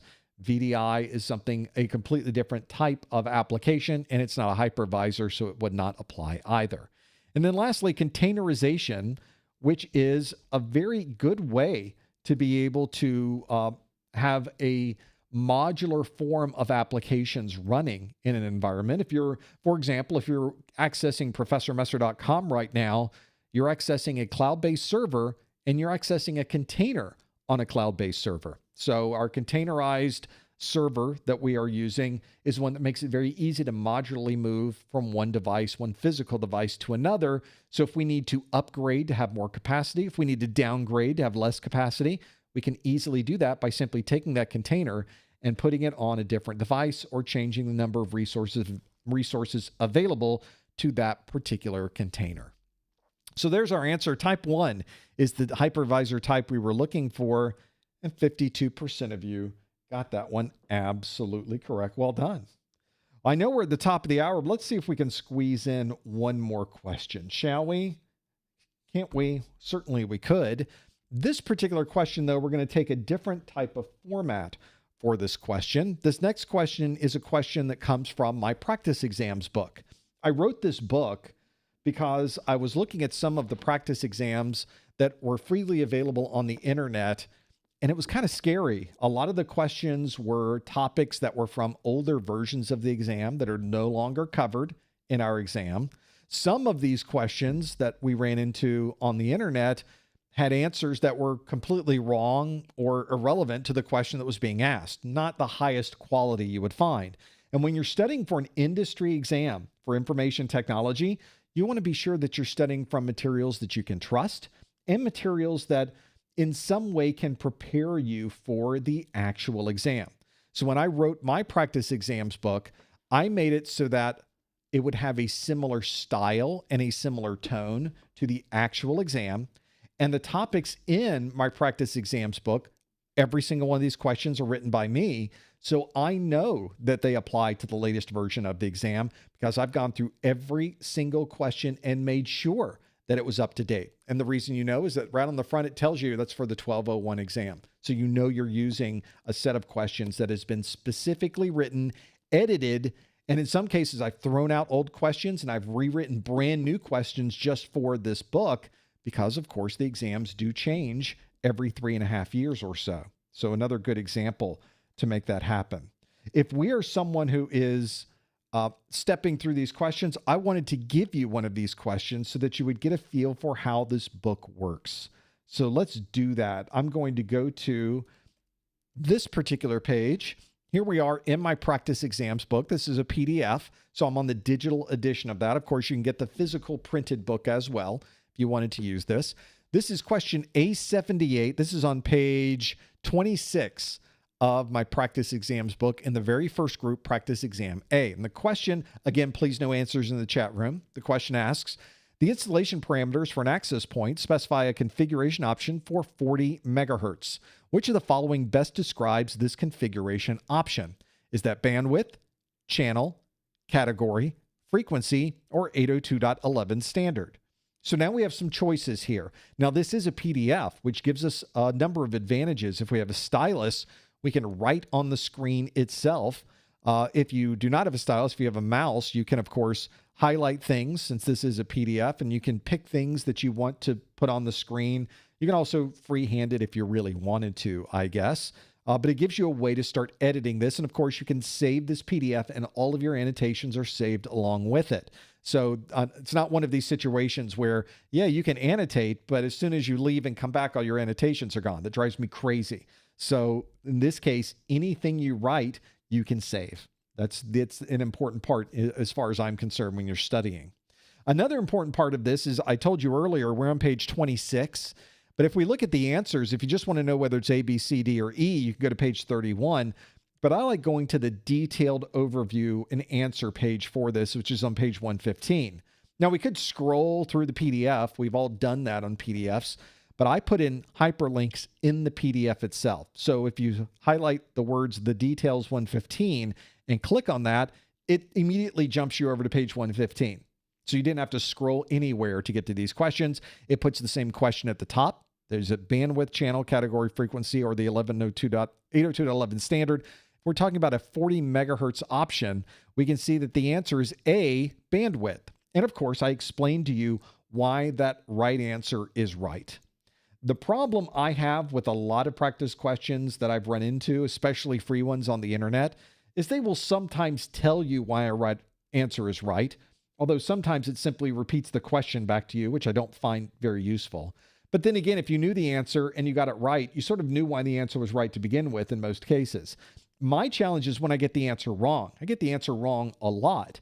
And the natural next step for me is to ask, why did I get it wrong? Why did I think that was not correct? So in my book, every incorrect answer is also documented as to why it is incorrect. That sort of is finishing up that loop so that if you did get it wrong, you can understand where you went astray, where you went wrong with the answer, but it also corrects you so that if you run into a question like this again, or you get a question about channels or categories or frequencies or the 802.11 standard, it's now explained to you why that is the wrong answer. So I will also tell you, if you already have my book and you go through this and you're crushing it, you're getting these questions right, make sure you also, if you get a question right, maybe you knew the answer was A, you knew the answer was bandwidth, go ahead and look at the wrong answers as well, just to solidify in your mind what these technologies are associated with. In my books, I try to make every question and every answer have some type of reference back to the exam objectives. That way you're not learning topics or seeing terms that you've never seen before, and you're seeing topics and terms that could certainly show up on your exam. So your exam may not even talk about bandwidth, but maybe your exam has a question about frequency. Well, you were smart enough to read through the wrong answers, and now you understand the differences between a channel, a frequency, and the bandwidth. You've got a list of those all here that you could then pull from. Now, once you're finished with the question, you want to go back to where you were. Just like with your browser, your PDF reader probably has a back button in it. Mine does, right here at the top. So I'm going to hit my back button, click, and now we're back to where we started. So it makes it very easy to simply go back to where you started and then go through the next question that is in the book. Those are my practice exams. That's the practice exams book. We have one of those available for the Core 1 exam, the Core 2 exam. If you buy them together, there's a little bit of a discount. If you buy them with the course notes, there's a little bit of a discount. So it's something to keep in mind if you're studying for your exams. It's another great way to support the things that we're doing on our site as well. The practice exams book at professormesser.com/core1pe for Core 1 practice exams. Well, we have come to the top of the hour, but before we go too much further, let me remind you that I've talked this entire time about the exam objectives. You need a copy of the exam objectives. Everything that we're talking about is from the exam objectives. And I have people all the time ask me, what are you talking about? What are these exam objectives? Or I went to the CompTIA website, I can't find the exam objectives. So let's start with where these exam objectives happen to be. I'm going to bring up a CompTIA website view just so we can step through these. So if you were to go to CompTIA.org, you may have noticed over the last number of months, they've updated their website. It's a very different format than what it used to be. If you go to the section for certifications, it will list out all of the certifications that you could get from CompTIA. We're talking about A+, so I'm just going to choose from there. I'm going to click all so you can see all of the certs that they offer. There's a lot of certs there. Right at the top is A+. I'm going to click A+, and you'll notice that it brings up an option for Core 1, Core 2, or Core 1 and Core 2. We're just going to choose any one of these because they all have the same information on them about the exam objectives. It then presents you with a summary of the exam objectives. This is not what I'm talking about. The summary is nice. It at least gives you an overview of what these things are. But if you keep scrolling down the page, scroll some more, scroll a little bit more, scroll on this list, you will eventually get to a red box. Now, if you have some type of filtering software, you have blockers installed, you're not allowing JavaScript, you may not see this. So if you're on this page and you're wondering, where is this red box? Make sure you go back to this list to be able to do it. You want to put your email address in there. Mine's already in that list. It's already listed on that page. All you have to do is then access it, and it will list out for you, download the exam objectives. And it downloads, you have English, Japanese, and they are adding other languages for A+ as we go along here. Now, if you do that, there will be an exam objective PDF that you'll have available. That's what it looks like. In fact, I have a version of it right here. There it is. There's my PDF of the latest exam objectives. And this is what it provides you. It provides you an overview of the exam, gives you an idea of what topics, what domains are covered on the exam broadly. And then there's this view. This is the important view right here. It lists out every domain, and it lists out for every domain, every bullet of content that you need to know. So for example, in section, let me bring this back out a little bit. Section 1.0, domain 1.0, which is mobile devices, has section 1.1. Given a scenario, monitor mobile device hardware and use appropriate replacement techniques for battery, keyboard/keys, random access memory, hard disk drive or solid state drive, wireless cards, physical privacy and security components, including biometrics and near field scanner features. We need to know about Wi-Fi camera, connector/replacement, camera/webcam, and microphone. That's a lot of bullets just for one section of one domain on this exam. Let's do another one over here on networking, domain 2. Here is the list of port numbers I mentioned earlier. These are all the port numbers you need to know for the exam. And you don't need to know anything outside of this scope. CompTIA stays directly on this list. So they're not going to give you questions about port numbers that aren't specifically listed here. This makes it very focused for your training. You don't have to go outside the scope of what CompTIA wants, and there's no question about what CompTIA might be looking for. They've told you to a very detailed level what you need to study. If it's in this list, if it's on this document, you need to study it. If it's not in this document, you don't need to study it for this exam.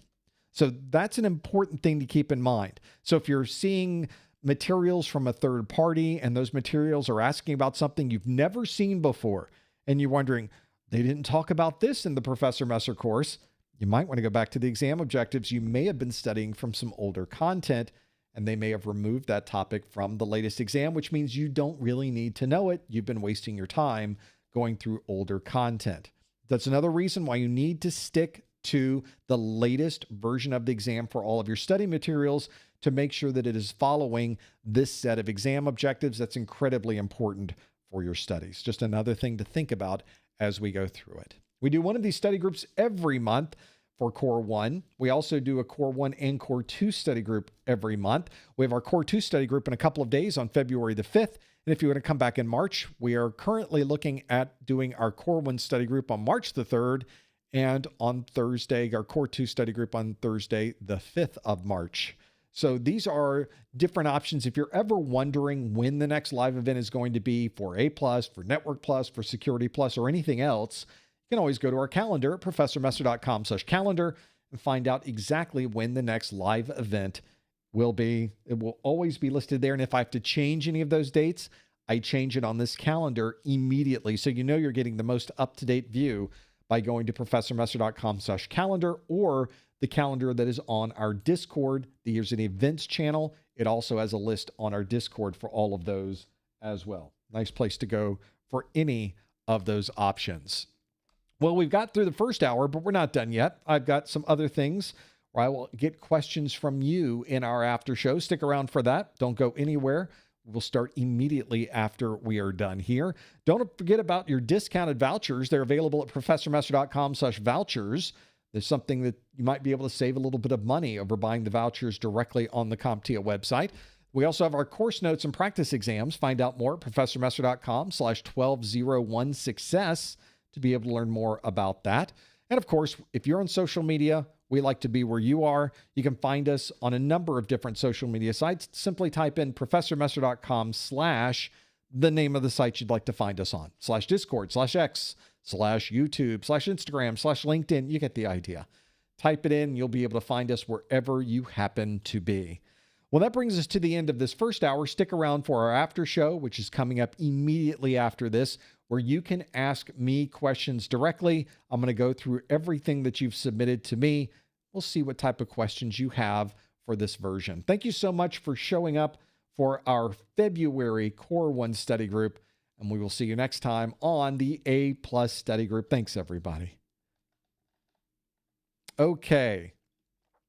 Now I can get my lower third straightened out here in a moment. Let me take a sip. One moment, please. Okay. Let's move this over here. Let's click this thing here. That's better. Let's put up that message. It says QA. I thought you weren't going to be asking us any more QA questions. Well, I'm not going to be asking you any more questions, but now's the time where you can ask me questions. This is what we do in our after show is I go through the list of questions that you have submitted to me, and then I go through and try to find out what questions you might have and be able to answer those on this list. So we've got a few to go through already. You've submitted some into this list. If you have questions that you would like to submit, you can do that at any time, be able to work through all of these. The question that I have for you, let me bring it up and show you how you can do this. You can submit questions for the second hour of the study group at any time.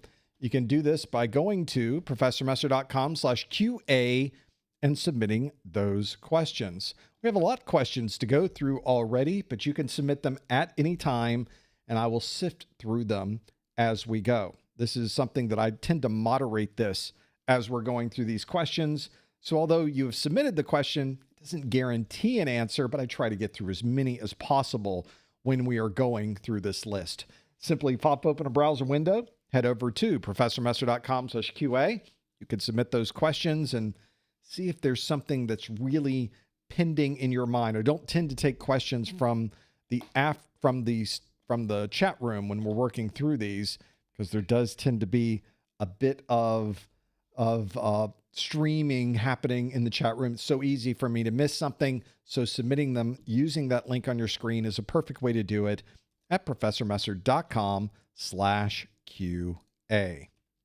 Let's try sifting through the questions that you have submitted. We got a lot in this list already. This is another great way to also submit questions that might be something that pertains to things you've run into, questions that you've had about the exam. These could be questions about technology. They could be questions about something you saw in the technology news sector, or maybe just have a broad question about anything. You could submit those at any time.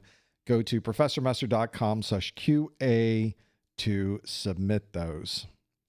Let's start with the exams themselves and where we would find or understand what these exams are presenting. And this is what I would call a frequently asked question. I think it's a good one too. It asks, which one is generally the tougher exam, the Core 1 or the Core 2? This is a good question because these are very different exams. Certainly they're very similar in that they are they're A+. One's the Core 1, one's the Core 2. There is some relationship between them, of course, but there's a different set of topics on each one. The Core 1 exam tends to focus on hardware, some networking, a little bit of cloud, and troubleshooting of all of those technologies. The Core 2 exam, set of hardware, it tends to focus on operating systems and a little security, and then being able to troubleshoot operating systems or security. But that wasn't the question. The question is, which one's harder? And I think that's a pretty common question to ask. It's something that I think a lot of people worry about. Am I really going to have to really work harder on one exam versus the other? I will say that from my perspective, I feel that both the Core 1 and Core 2 exams have a very similar difficulty level. So if you're looking at both of these as someone who's they don't know anything about technology, they've never worked with an industry exam, they've never studied anything technical, this is their very first technology exam, their very first foray into the world of IT, they may be starting with both of these exams. And I would think for someone like that, I think the Core 1 and Core 2 exams are very comparable to each other in their difficulty levels. I don't think one is more difficult than another. However, if you do have some experience in the world of technology, I think a lot of people have at least used a computer. A lot of people have used a mobile device. So you can't say that someone's walking into these exams with no knowledge of technology. They do have some.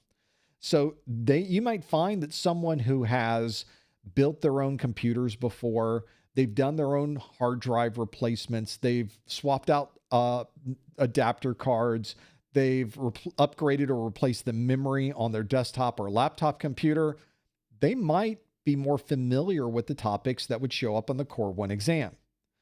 Or if you're someone who has worked a lot with Windows, maybe you already work in a help desk where you are setting permissions and updating passwords and helping people through application problems, you may find that Core 2 is easier for you because those are tools and technologies that you're more familiar with.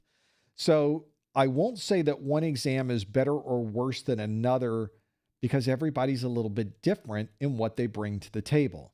I think both of the exams, though, are relatively similar in their difficulty level, but your personal knowledge may skew that a bit in one direction or another.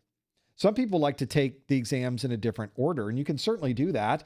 If you're very familiar with Windows, you know about Linux, you've used these operating systems, you know the difference between Task Manager and Event Viewer and Performance Monitor. You've done this already. You're very familiar with those. You might want to start with Core 2 just to get you really feeling good about passing one of these exams, getting it done, getting it over with. It's in your pocket, and then you can shift gears over to Core 1. Or you might decide, let's go with the more challenging one first. It's going to take the most amount of time. So let's do Core 1. I've not really worked with the hardware before. Let's learn about the hardware. Let's see how the computer operates. Let's look at troubleshooting some of this hardware. And once you're through with that one, you can think, okay, hard one's done. Now let's shift gears over to something I'm really familiar with. Either one works. You can do them in either order. It doesn't matter. Just have to make sure that you complete both the Core 1 and the Core 2 exams before their retirement dates. If you only pass one and the exam retires, which at this point we're thinking is going to happen in 2028. So you got plenty of time before something like that was to happen. But let's say you're procrastinating, you got one done now, and years go by, and then you realize, oh wait, this exam retires next week. You better finish up the second exam before it retires, or all of your work is erased and you have to start over with the new version of the exam because the old exam series was retired. You don't want to be caught in that scenario. You don't have to really worry about that with Network Plus. It's a single exam. You don't have to worry about that with Security Plus. It's a single exam. But for A Plus, there's 2 exams you have to pass, and you are not A Plus certified until you pass both of those. So I don't think there is any one that is tougher or easier than the other. You just have to make sure that you are studying the material you need, that you're going through the process that makes the most sense to you, that you're starting with either the more challenging or the least challenging for you. And that's where you begin your efforts in earning the credentials you need to finally earn that A+ certification.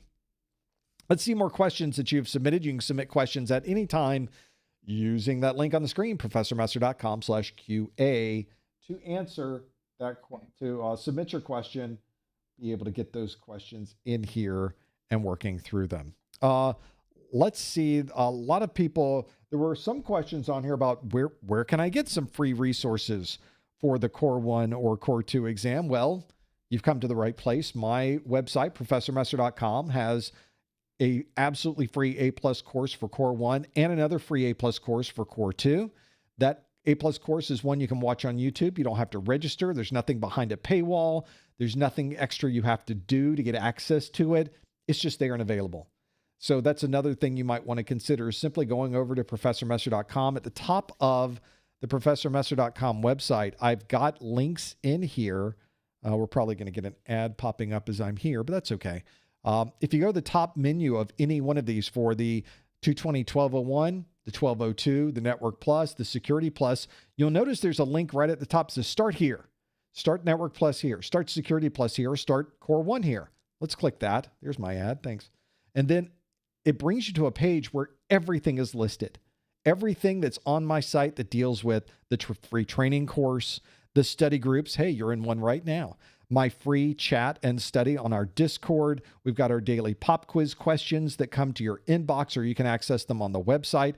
And we have our success bundle, our course notes, our practice exams. You can get your vouchers on the website. We've got additional premium training from CompTIA. These are CompTIA CertMaster products that are available at a discount on professormesser.com. So again, you can pay full price on the CompTIA website, or you can get them right here at a discounted price. A lot of options available and some frequently asked questions at the bottom. That's another way that you could get easy access and understand exactly what free materials might be available on the Professor Messer website. They are all right there. Let's go through other questions that you might have. We got a lot in this list. Let's go through and see what other questions you might have about the exam or anything else, really. We can go through the list of things that you have. This is a pretty good question, and I think it's one that has good context. It's a question I think applies to a lot of us. This is from Jason, who asks, which certs would you recommend starting with? I would like to work in a cloud environment. Where would I begin? This is one that is difficult for me to answer for a number of different reasons. One is, I don't know where you are now in your life cycle of technology knowledge. Do you have previous certifications? Have you looked into other certifications? Do you have a job in IT currently?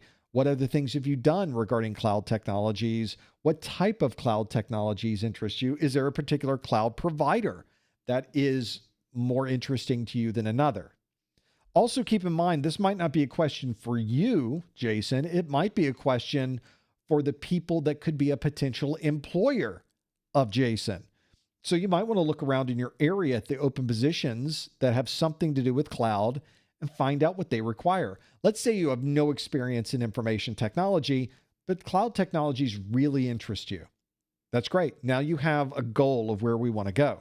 But to be able to work with cloud technologies, we need to understand operating systems. We need to understand scripting. We need to understand networking. We need to understand a little security in that mix.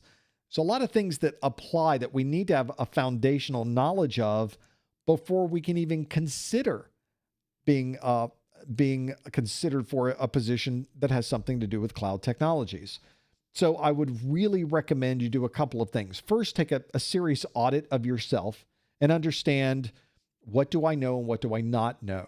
These are important things to keep in mind throughout your IT career, really, because things change very fast in the world of IT.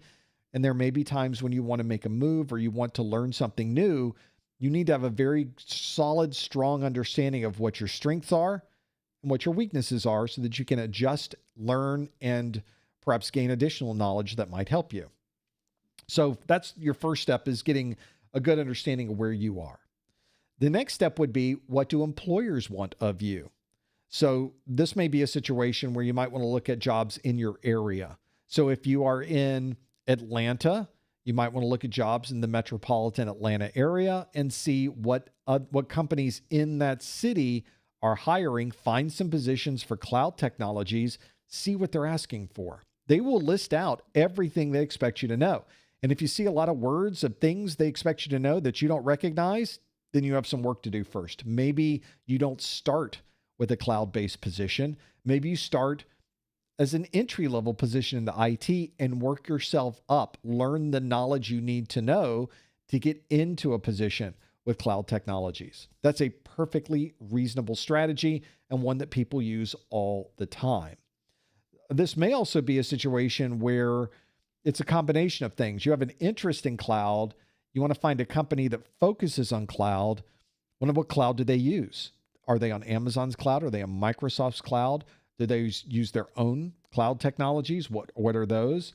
It might be good to get a little more information from them. Now, if you don't work there, you don't know anybody who works there, that can be a bit of a challenge. So I really highly recommend you start reaching out to these people. And there's a lot of ways to do this. You could do it on LinkedIn. That's a very virtualized way to do it. I find one of the best ways to meet other technical people are at technical events. You may be surprised at the number of technical trade shows and user group meetings that are in your geography. So Atlanta is a good example of this. If you go to Atlanta, you will find there's a Cisco users group. There's a Microsoft users group. There's probably an Amazon users group. There's a Palo Alto Networks users group. And there's users group for other technologies as well. There's a lot that you can choose from there.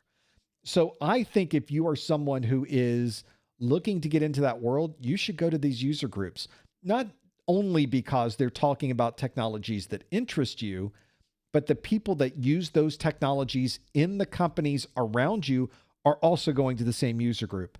Oh, there's where it gets good. You can meet the people that work at that company and ask them. And it's a perfect way to break that ice.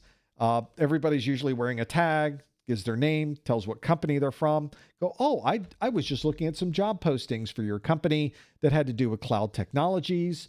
And what type of cloud technologies do you guys use? Do you do a lot of Amazon? Do you do a lot of Microsoft? Oh, we use AWS almost exclusively. Okay. Already you should be thinking, maybe I should get an AWS certification. You know, it goes in that list of things that you need to know about. And then you get a chance to ask them, if you were me, what type of technology should I be studying? What type of things should I really be very familiar with before I even consider getting an interview with your organization? And they will tell you, because people are nice that way. I tend to find in our industry, technology people are very good at sharing the things that are important with technology. And I've met some fantastic people in this industry that are mentors. They're people that have given me opportunities throughout my career. Just great people to work with. And most of the time, they're happy to share those things with you. Another thing that's a great benefit of going to these user group meetings, it's a great place to promote yourself. And it may be easier to do that than you think. One of the things that many companies will have is a way for an employee to submit the resume of someone for a position. And when an employee submits the resume, it streamlines the process for the HR department. A lot of these companies are going out to third parties, professional recruiters, to find people to fill these technical jobs. But one of the things that you'll find is that costs money. Usually the recruiter is paid a percentage of your annual salary in a fee for bringing you to the table. Usually that's in the many thousands of dollars. Good for the recruiter, not good for the company. But if the company can get a resume from somebody who already works there, They can give that employee a finder's fee, usually a few $100s, a great savings over a recruiter. And they also know that you're someone who knows this person that you're giving the resume to. At least professionally, it's an acquaintance. So it's not just a stranger off the street. You've come across their resume in some way. So very often when you're at these user group meetings, you can tell somebody, yeah, I'm looking around for jobs. I've seen some positions open for the company you work at. What type of things should I be studying? What type of things should I be preparing for if I was to get in an interview with your company? They might even ask you, could you send me your resume?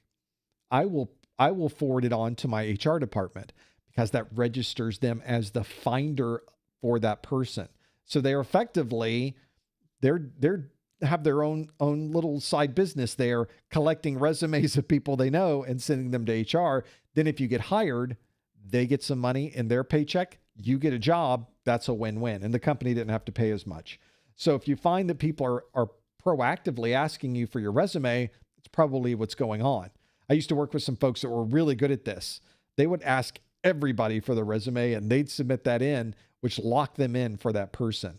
So that if you were ever hired for anything in the future, they get the finder's fee. Brilliant. Brilliant.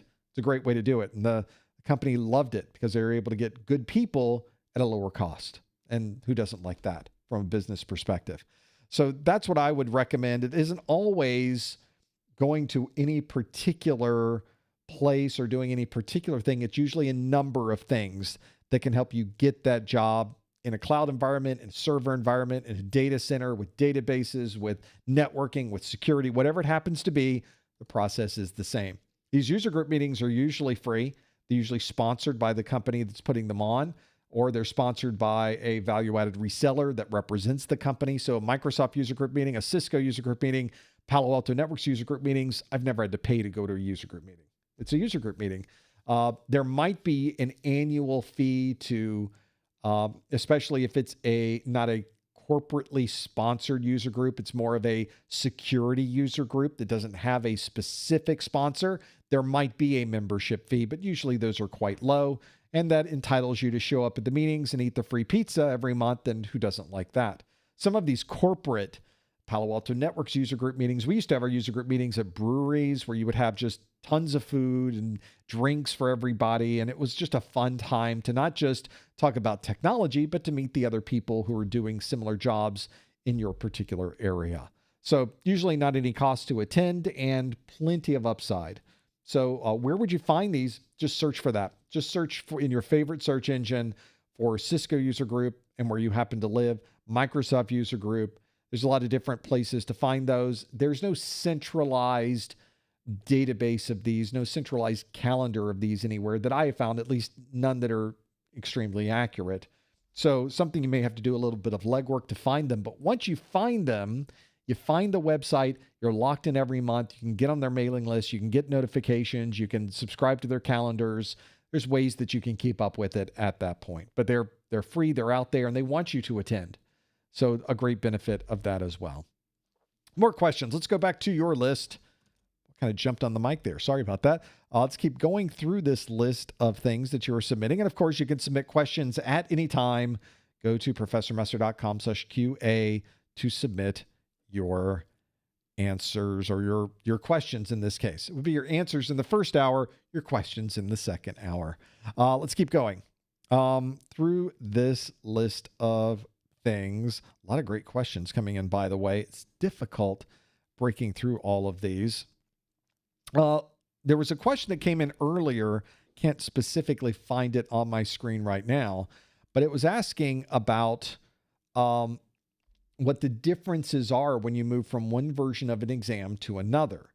And I was mentioning earlier that if you're studying for A+ right now, you want to be sure that you have the 220-1201 or the 220-1202 materials. Do not use materials from a previous version. Well, why not? Why can't you just use, how much really changed, really, between these versions? Can't you just use some of this old content?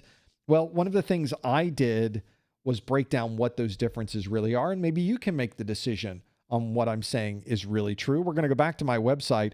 I'm going to go to the 1201, since we're on our 1201 study group right now. I'm going to choose the free A+ Core 1 videos link, and we're going to look at my video index here. At the very top of this video index page is this box that says, what's new in the 220-1201 exam? Click here to read through our detailed breakdown. So I'm going to click that so we can go through the detailed breakdown. What are those differences? This is just for the Core 1. I do have a separate article just for Core 2 that you could go through. In this is not just a one of those generalized, broadly written AI junky articles. This is something I wrote. So this is not an AI entity. I went through both the 220-1101 and the 220-1201, and I did a detailed comparison of every single bullet that's in the exam objectives, and I've compared what was dropped, and I've listed what was added so that you would really know the difference. So I do talk about broadly the timeframes for these exams. The 1101 and 1102 were around from April the 20th, 2022. They retired in September of last year, so not too many months ago. The 1201 and 1202 were released in March of last year. Notice there was a little bit of an overlap period where either one of those would work for you, but you'll notice that they go on and on and on until September 25th as an estimated retirement. Retirement date of September 25th of 2028. So you've got a bit to choose from there. At least you got an idea what time frames are. But what about the differences in these two? I give a summary. What's a good article without a Venn diagram? And this is a Venn diagram that describes the differences between the Core 1, which is the yellow circle, and the Core 1 on the 1101, and the Core 1 on the 1201, which is the blue circle. And obviously yellow and blue make green, so everything in the middle are the objectives that are shared between both of those exams. Now you'll notice there wasn't a ton of differences in this particular iteration. And I think a lot of that is based around the fact that in our world, not much changed in the last 3.5 years with technologies like this, mostly because things slowed down during the COVID timeframe. We didn't even change the version of Windows since the last exam. We're still on the latest version of Windows 11. We don't have another version of Windows yet. So you'll notice that there were 396 objectives on the 1101, 391 on the 1201. Both exams about the same size, and you'll notice the circles are about the same size because of that. You'll also notice that 58 of the objectives on the 1101 are exclusive to that version. So there are 58 objectives that no longer appear on the 1201. They got dropped. And there are 49 objectives that are brand new on the 1201. So overall, about 100 objectives deltaed between both of these. There's a difference of about 100 objectives. That means you might be going through older materials and learning 58 topics that have nothing to do with the latest exam. And there are 49 topics you will never see on those older books. There's your problem. And that's why it's interesting to study the green. That's only 87% of the exam, assuming you get all of those topics right. There's a lot of content on the edge that's important to know as well. So that's why it's important to have the latest version of the exam. So what are those differences, please? Well, I go through each individual domain. I tell you what has been dropped from the 1201. There may be some areas where nothing was dropped and other areas where a lot of stuff was dropped. For example, a lot of people go to my latest version of my videos and they say, where's the big list of all of the different speeds and frequencies used for 802.11a, a technology that I personally have not seen in at least 15 years, maybe 20. So why were we learning that with the older exam? Well, they dropped it. They got rid of all those older wireless technologies that nobody sees and nobody uses and nobody cares about anymore. And they're now focusing on just what those standards are. So they got rid of specific 802.11 standards, and they simply want you to know about how the standards work and maybe what some of the latest ones happen to be. They don't go into any details with any of those. We also dropped long-range fixed wireless. You can see everything that's dropped in this list. Okay, so if that was dropped, what was added? Here's the list of what was added. So section 1, here are the new things that were added, things like SIM and eSIM. I mentioned earlier that there were a number of protocols changed. There were a number of different things that were added. They're all in this list.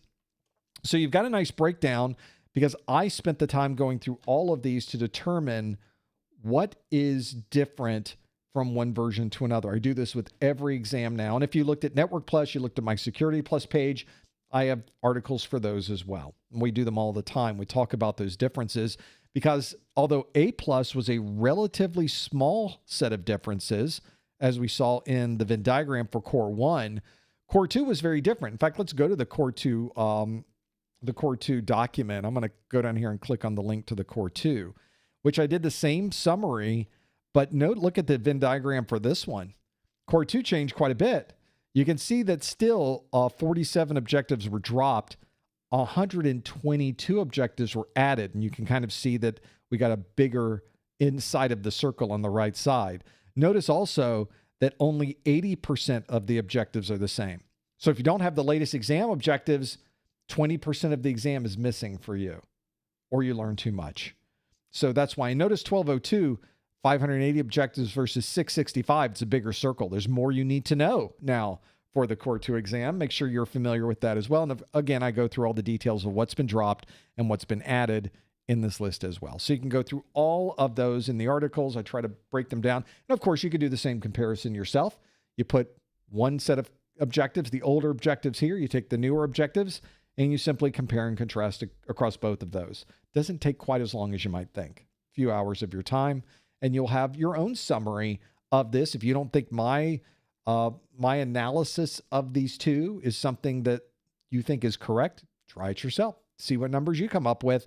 I bet you'll come pretty close to the things that are there. That's how you can tell the differences between any of those exam versions. Everything is listed there as well. I'll also let you know, let me very quickly do this. There's one moment. I'm going to bring up this really quick.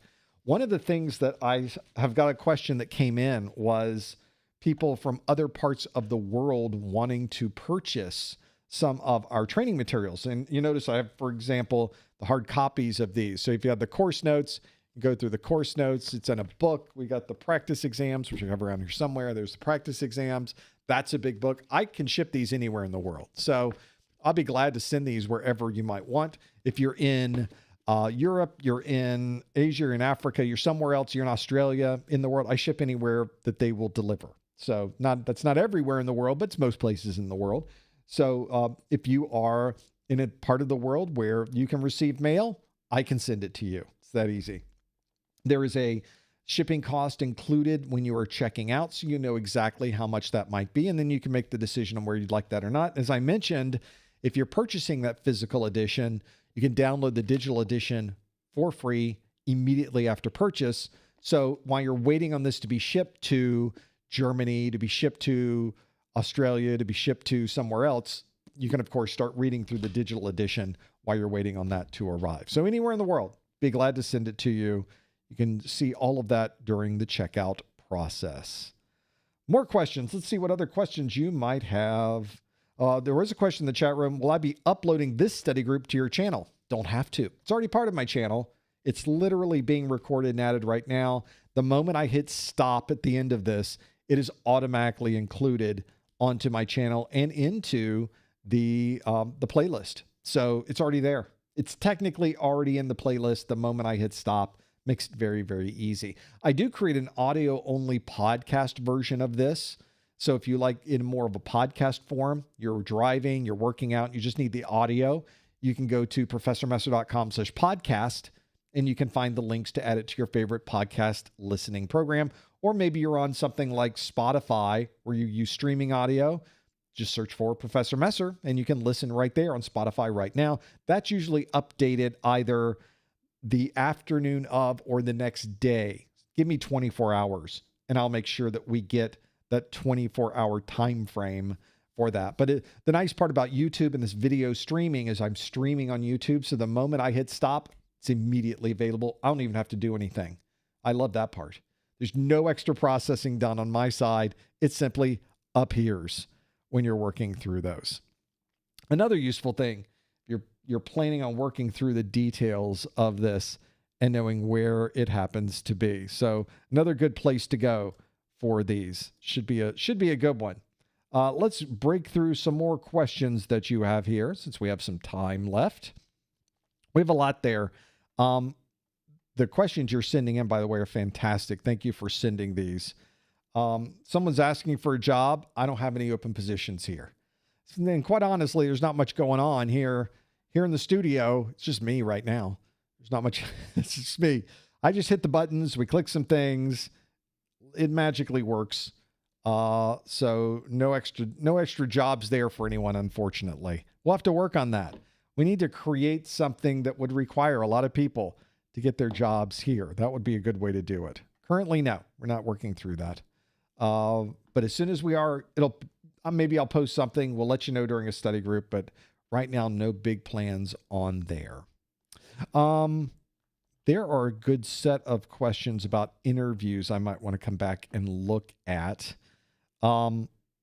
There's quite a bit there. Before we go there, more of a generalized question from Joe. Joe says, "Hey, Professor, I've been watching." That's not the link. There it is right there, except I'm not on the screen. Let's do this.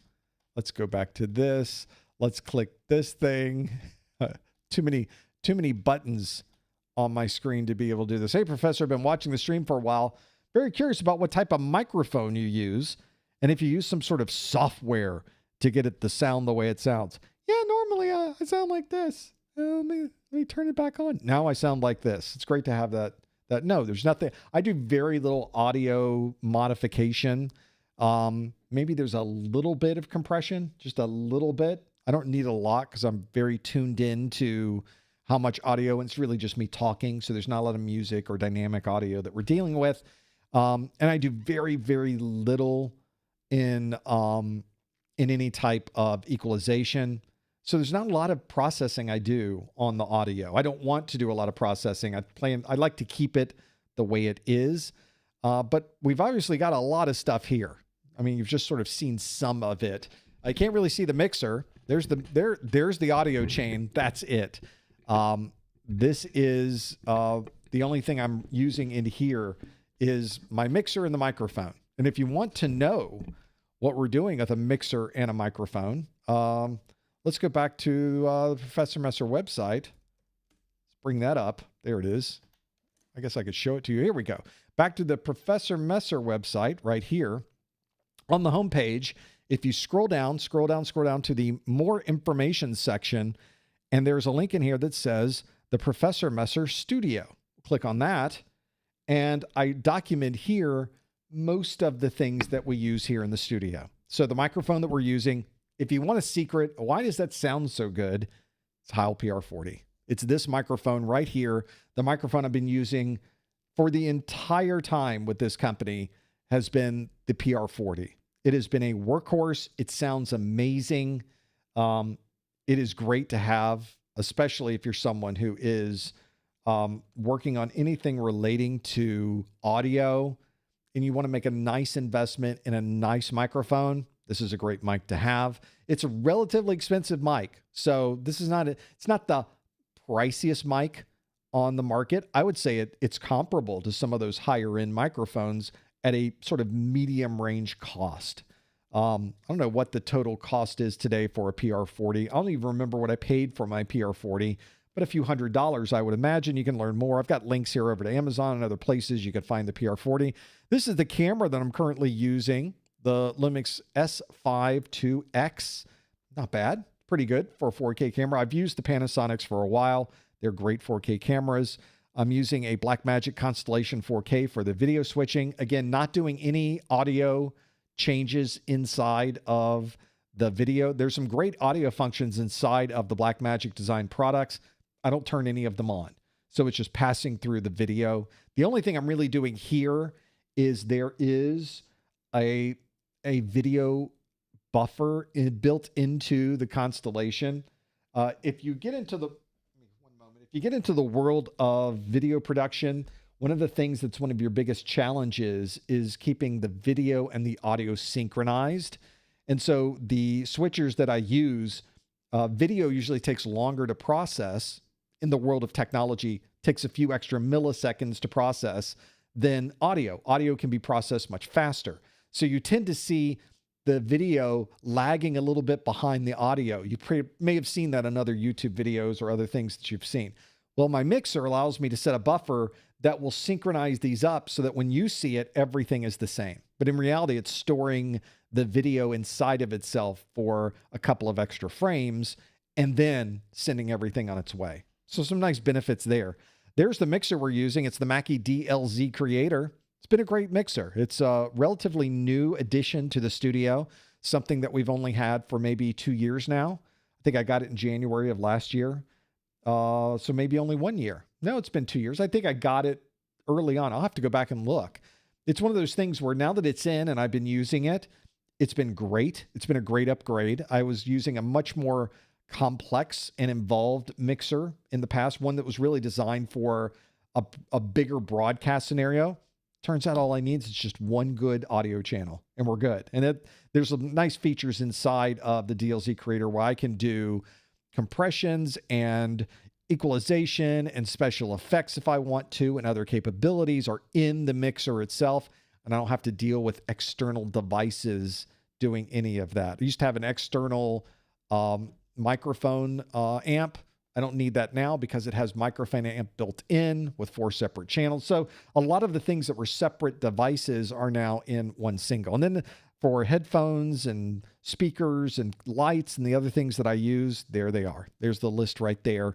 So if you're ever wondering, how do you get this thing going? How does this work? What is all that stuff?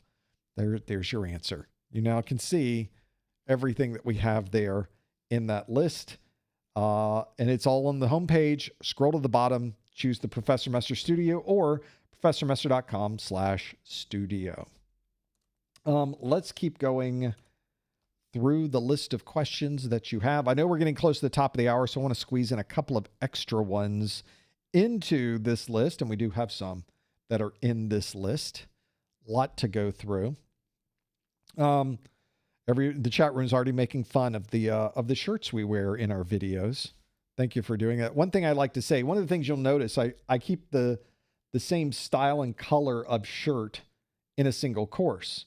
And I usually will shoot things in batches. So I'll shoot 10 videos and then I'll edit 10 videos. Then I'll shoot another 10 videos and I'll edit another 10 videos. So it's one of those, and working through them.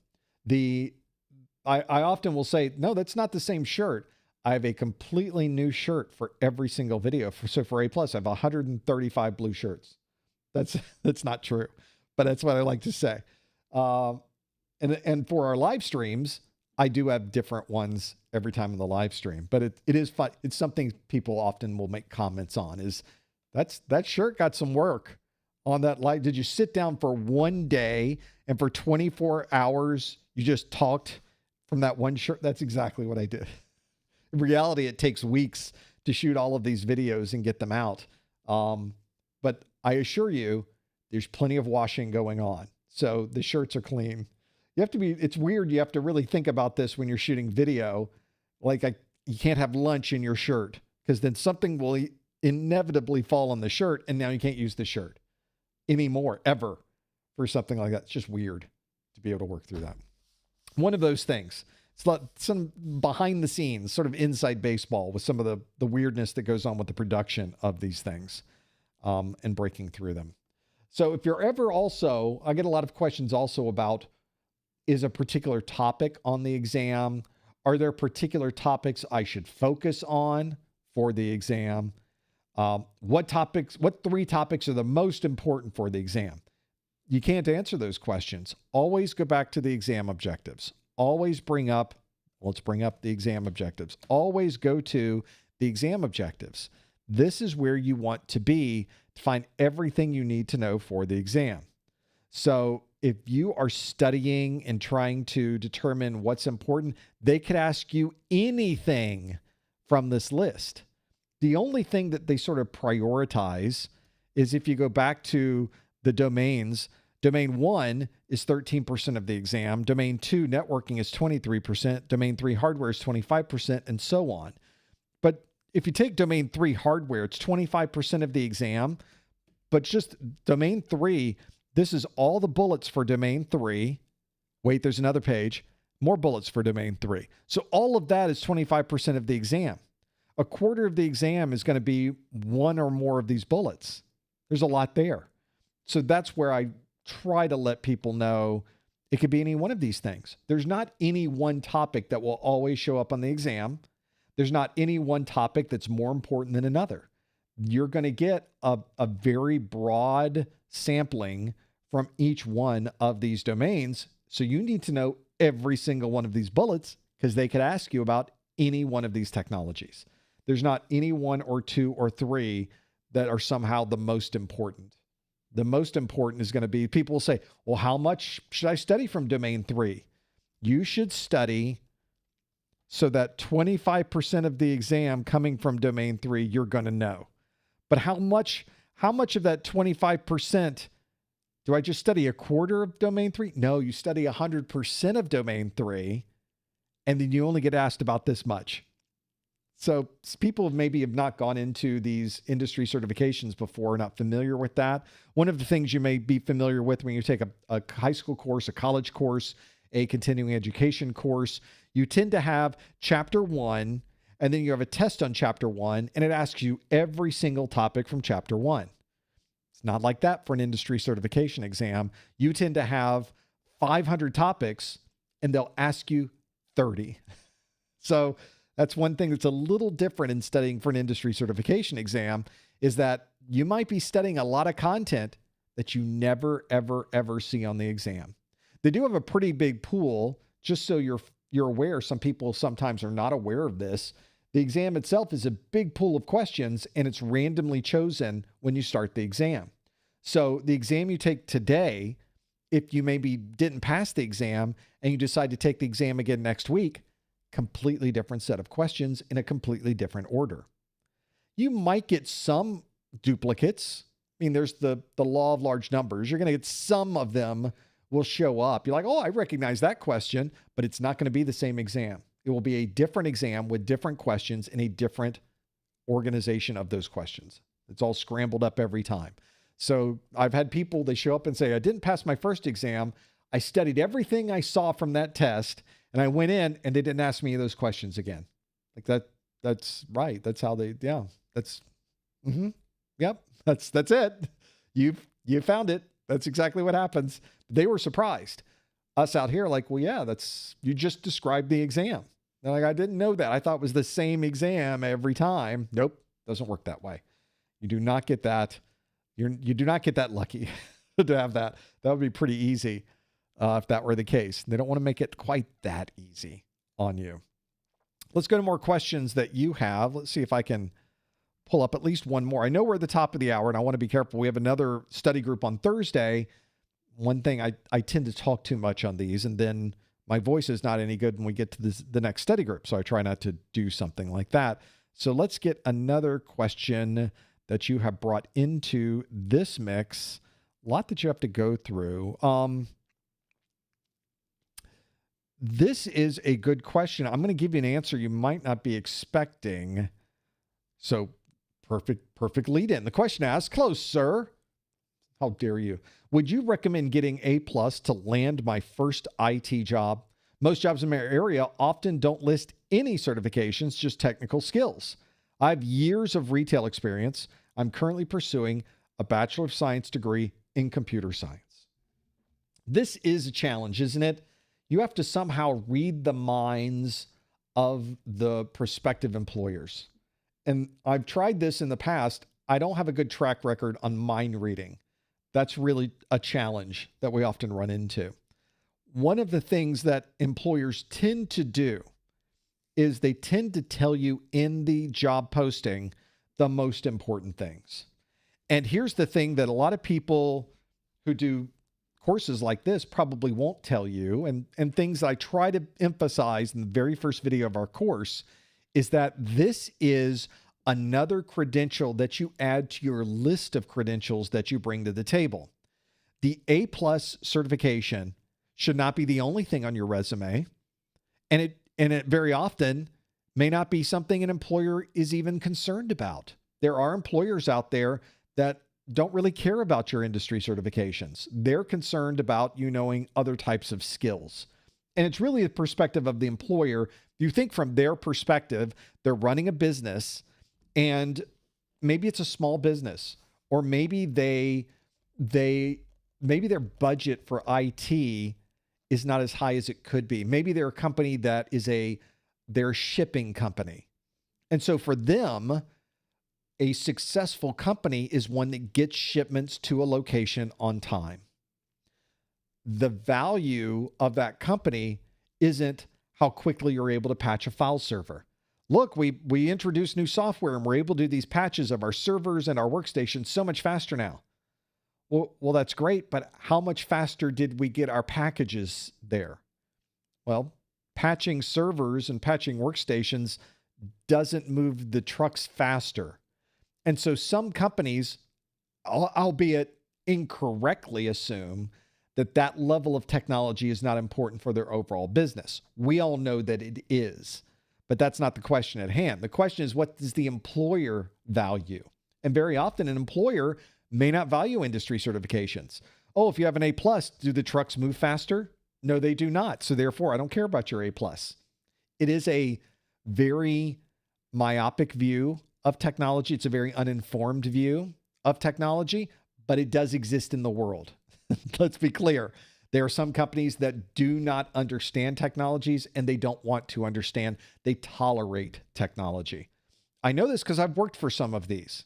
I've made some bad career decisions in my life, certainly. We can have another 2 hours of that. But the thing that I'll tell you is that if they don't ask for a particular certification or something that is very specific, then they're probably not willing to pay for someone who has that certification. Oh, see how that works? They can get people that are less expensive, and they can because employing someone at a job is very often that payroll cost is usually the most important cost for that company. Not always, but most of the time that's true.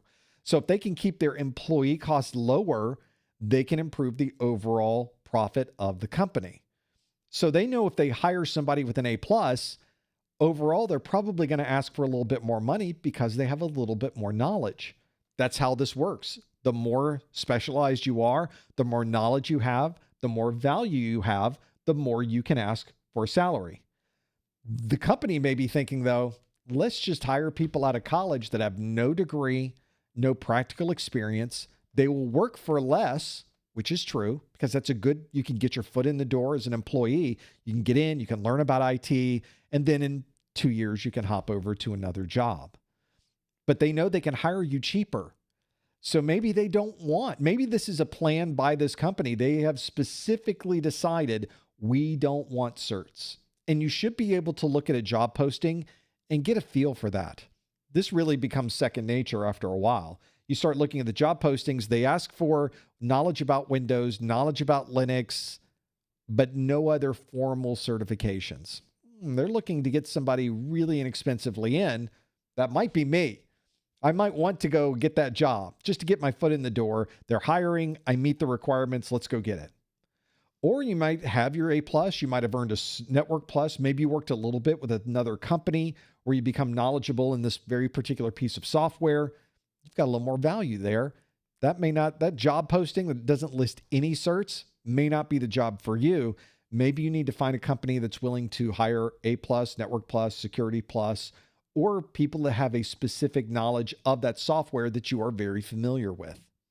So it's a bit of a measuring, a balancing act, a way to figure out what companies want versus what you want and try to find a good match there. Sometimes you're willing to overlook their low wages because they might be offering you a position and getting you into the world of IT, which makes it much easier to get your next job in IT. So don't dismiss companies that are willing to pay you very little for your little knowledge, but also keep in mind this is a stepping stone to get you to the next thing. I worked a lot of jobs that were very menial. One of my first jobs out of college was a field service technician. So it was driving around South Florida, installing printers. How hard is it to install a printer? That's what I was doing. Doing memory upgrades. sometimes doing warranty replacements, so replacing a hard drive, replacing a motherboard sometimes, but very basic technician type, fix, replace, repair type jobs. That's what I did. And they paid me what you would expect someone to get paid in that position. But I learned a lot while working with those technologies. I learned a lot about the underlying technologies. I learned a lot about the customers and the companies in my area.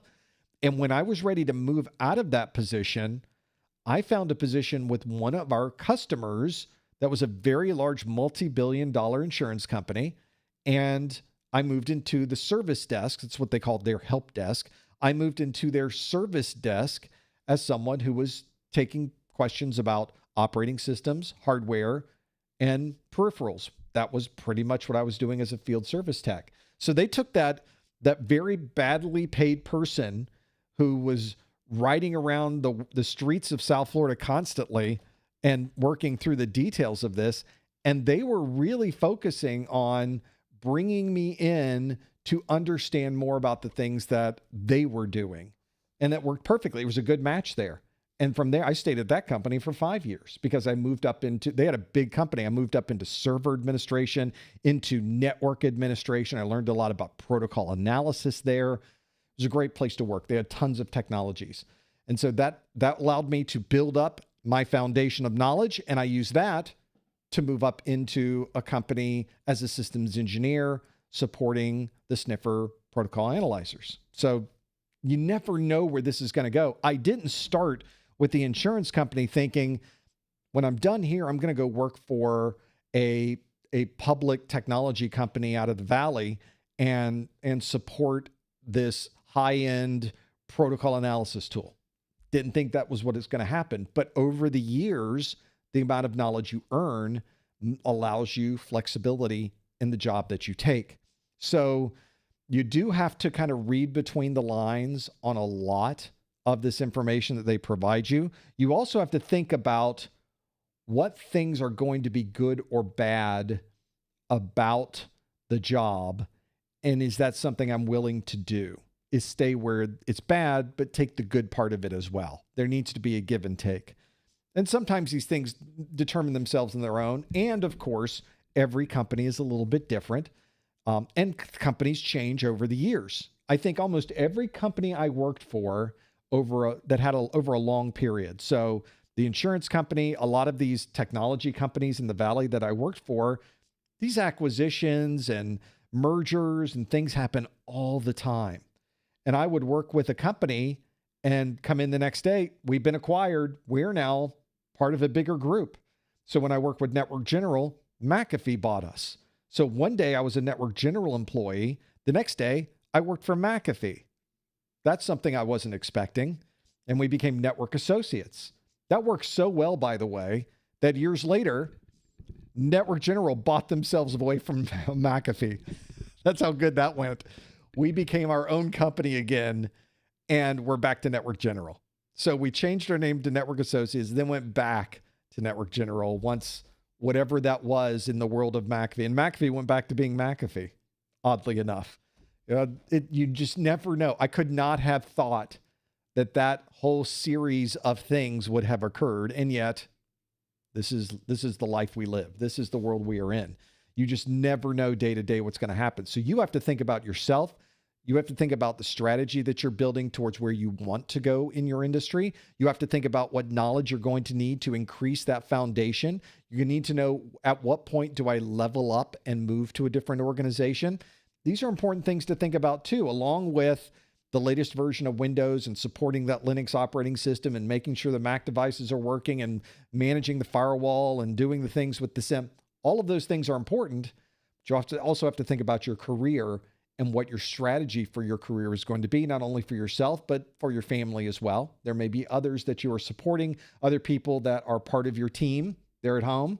You also have to think about them. Sometimes those decisions are made not just in a vacuum of one, but in a group of many. And you're going to have to consider that as well. Well, that brings us to, I think, a good place to end up with today's study group. Thank you so much for joining us in our first hour of Q&A.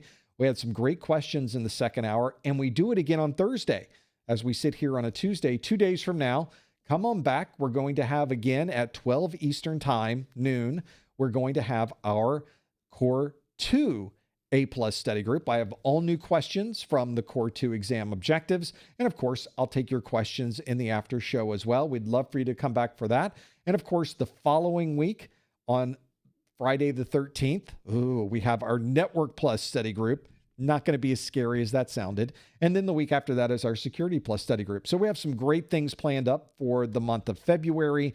We've got some great stories to bring to you, some other things that we're working on. We'd love for you to show up on Thursday. We've got some great questions to go through, and I think we'll have a lot of fun with that one as well. I want to thank everybody for joining us on our study group today. We love doing these, and we couldn't do it without you. You're a huge part of this. We'll be on Discord for the rest of the day, so come on over and hang out with us at professormesser.com/Discord, where you can talk to other people that are working on their certifications. You can learn and go through videos and Q&A with them. And of course, if you have questions for me, that's a great place to get in touch with me as well. Thank you so much for joining us. We'll see you next time on the A+ study group. Thanks, everybody.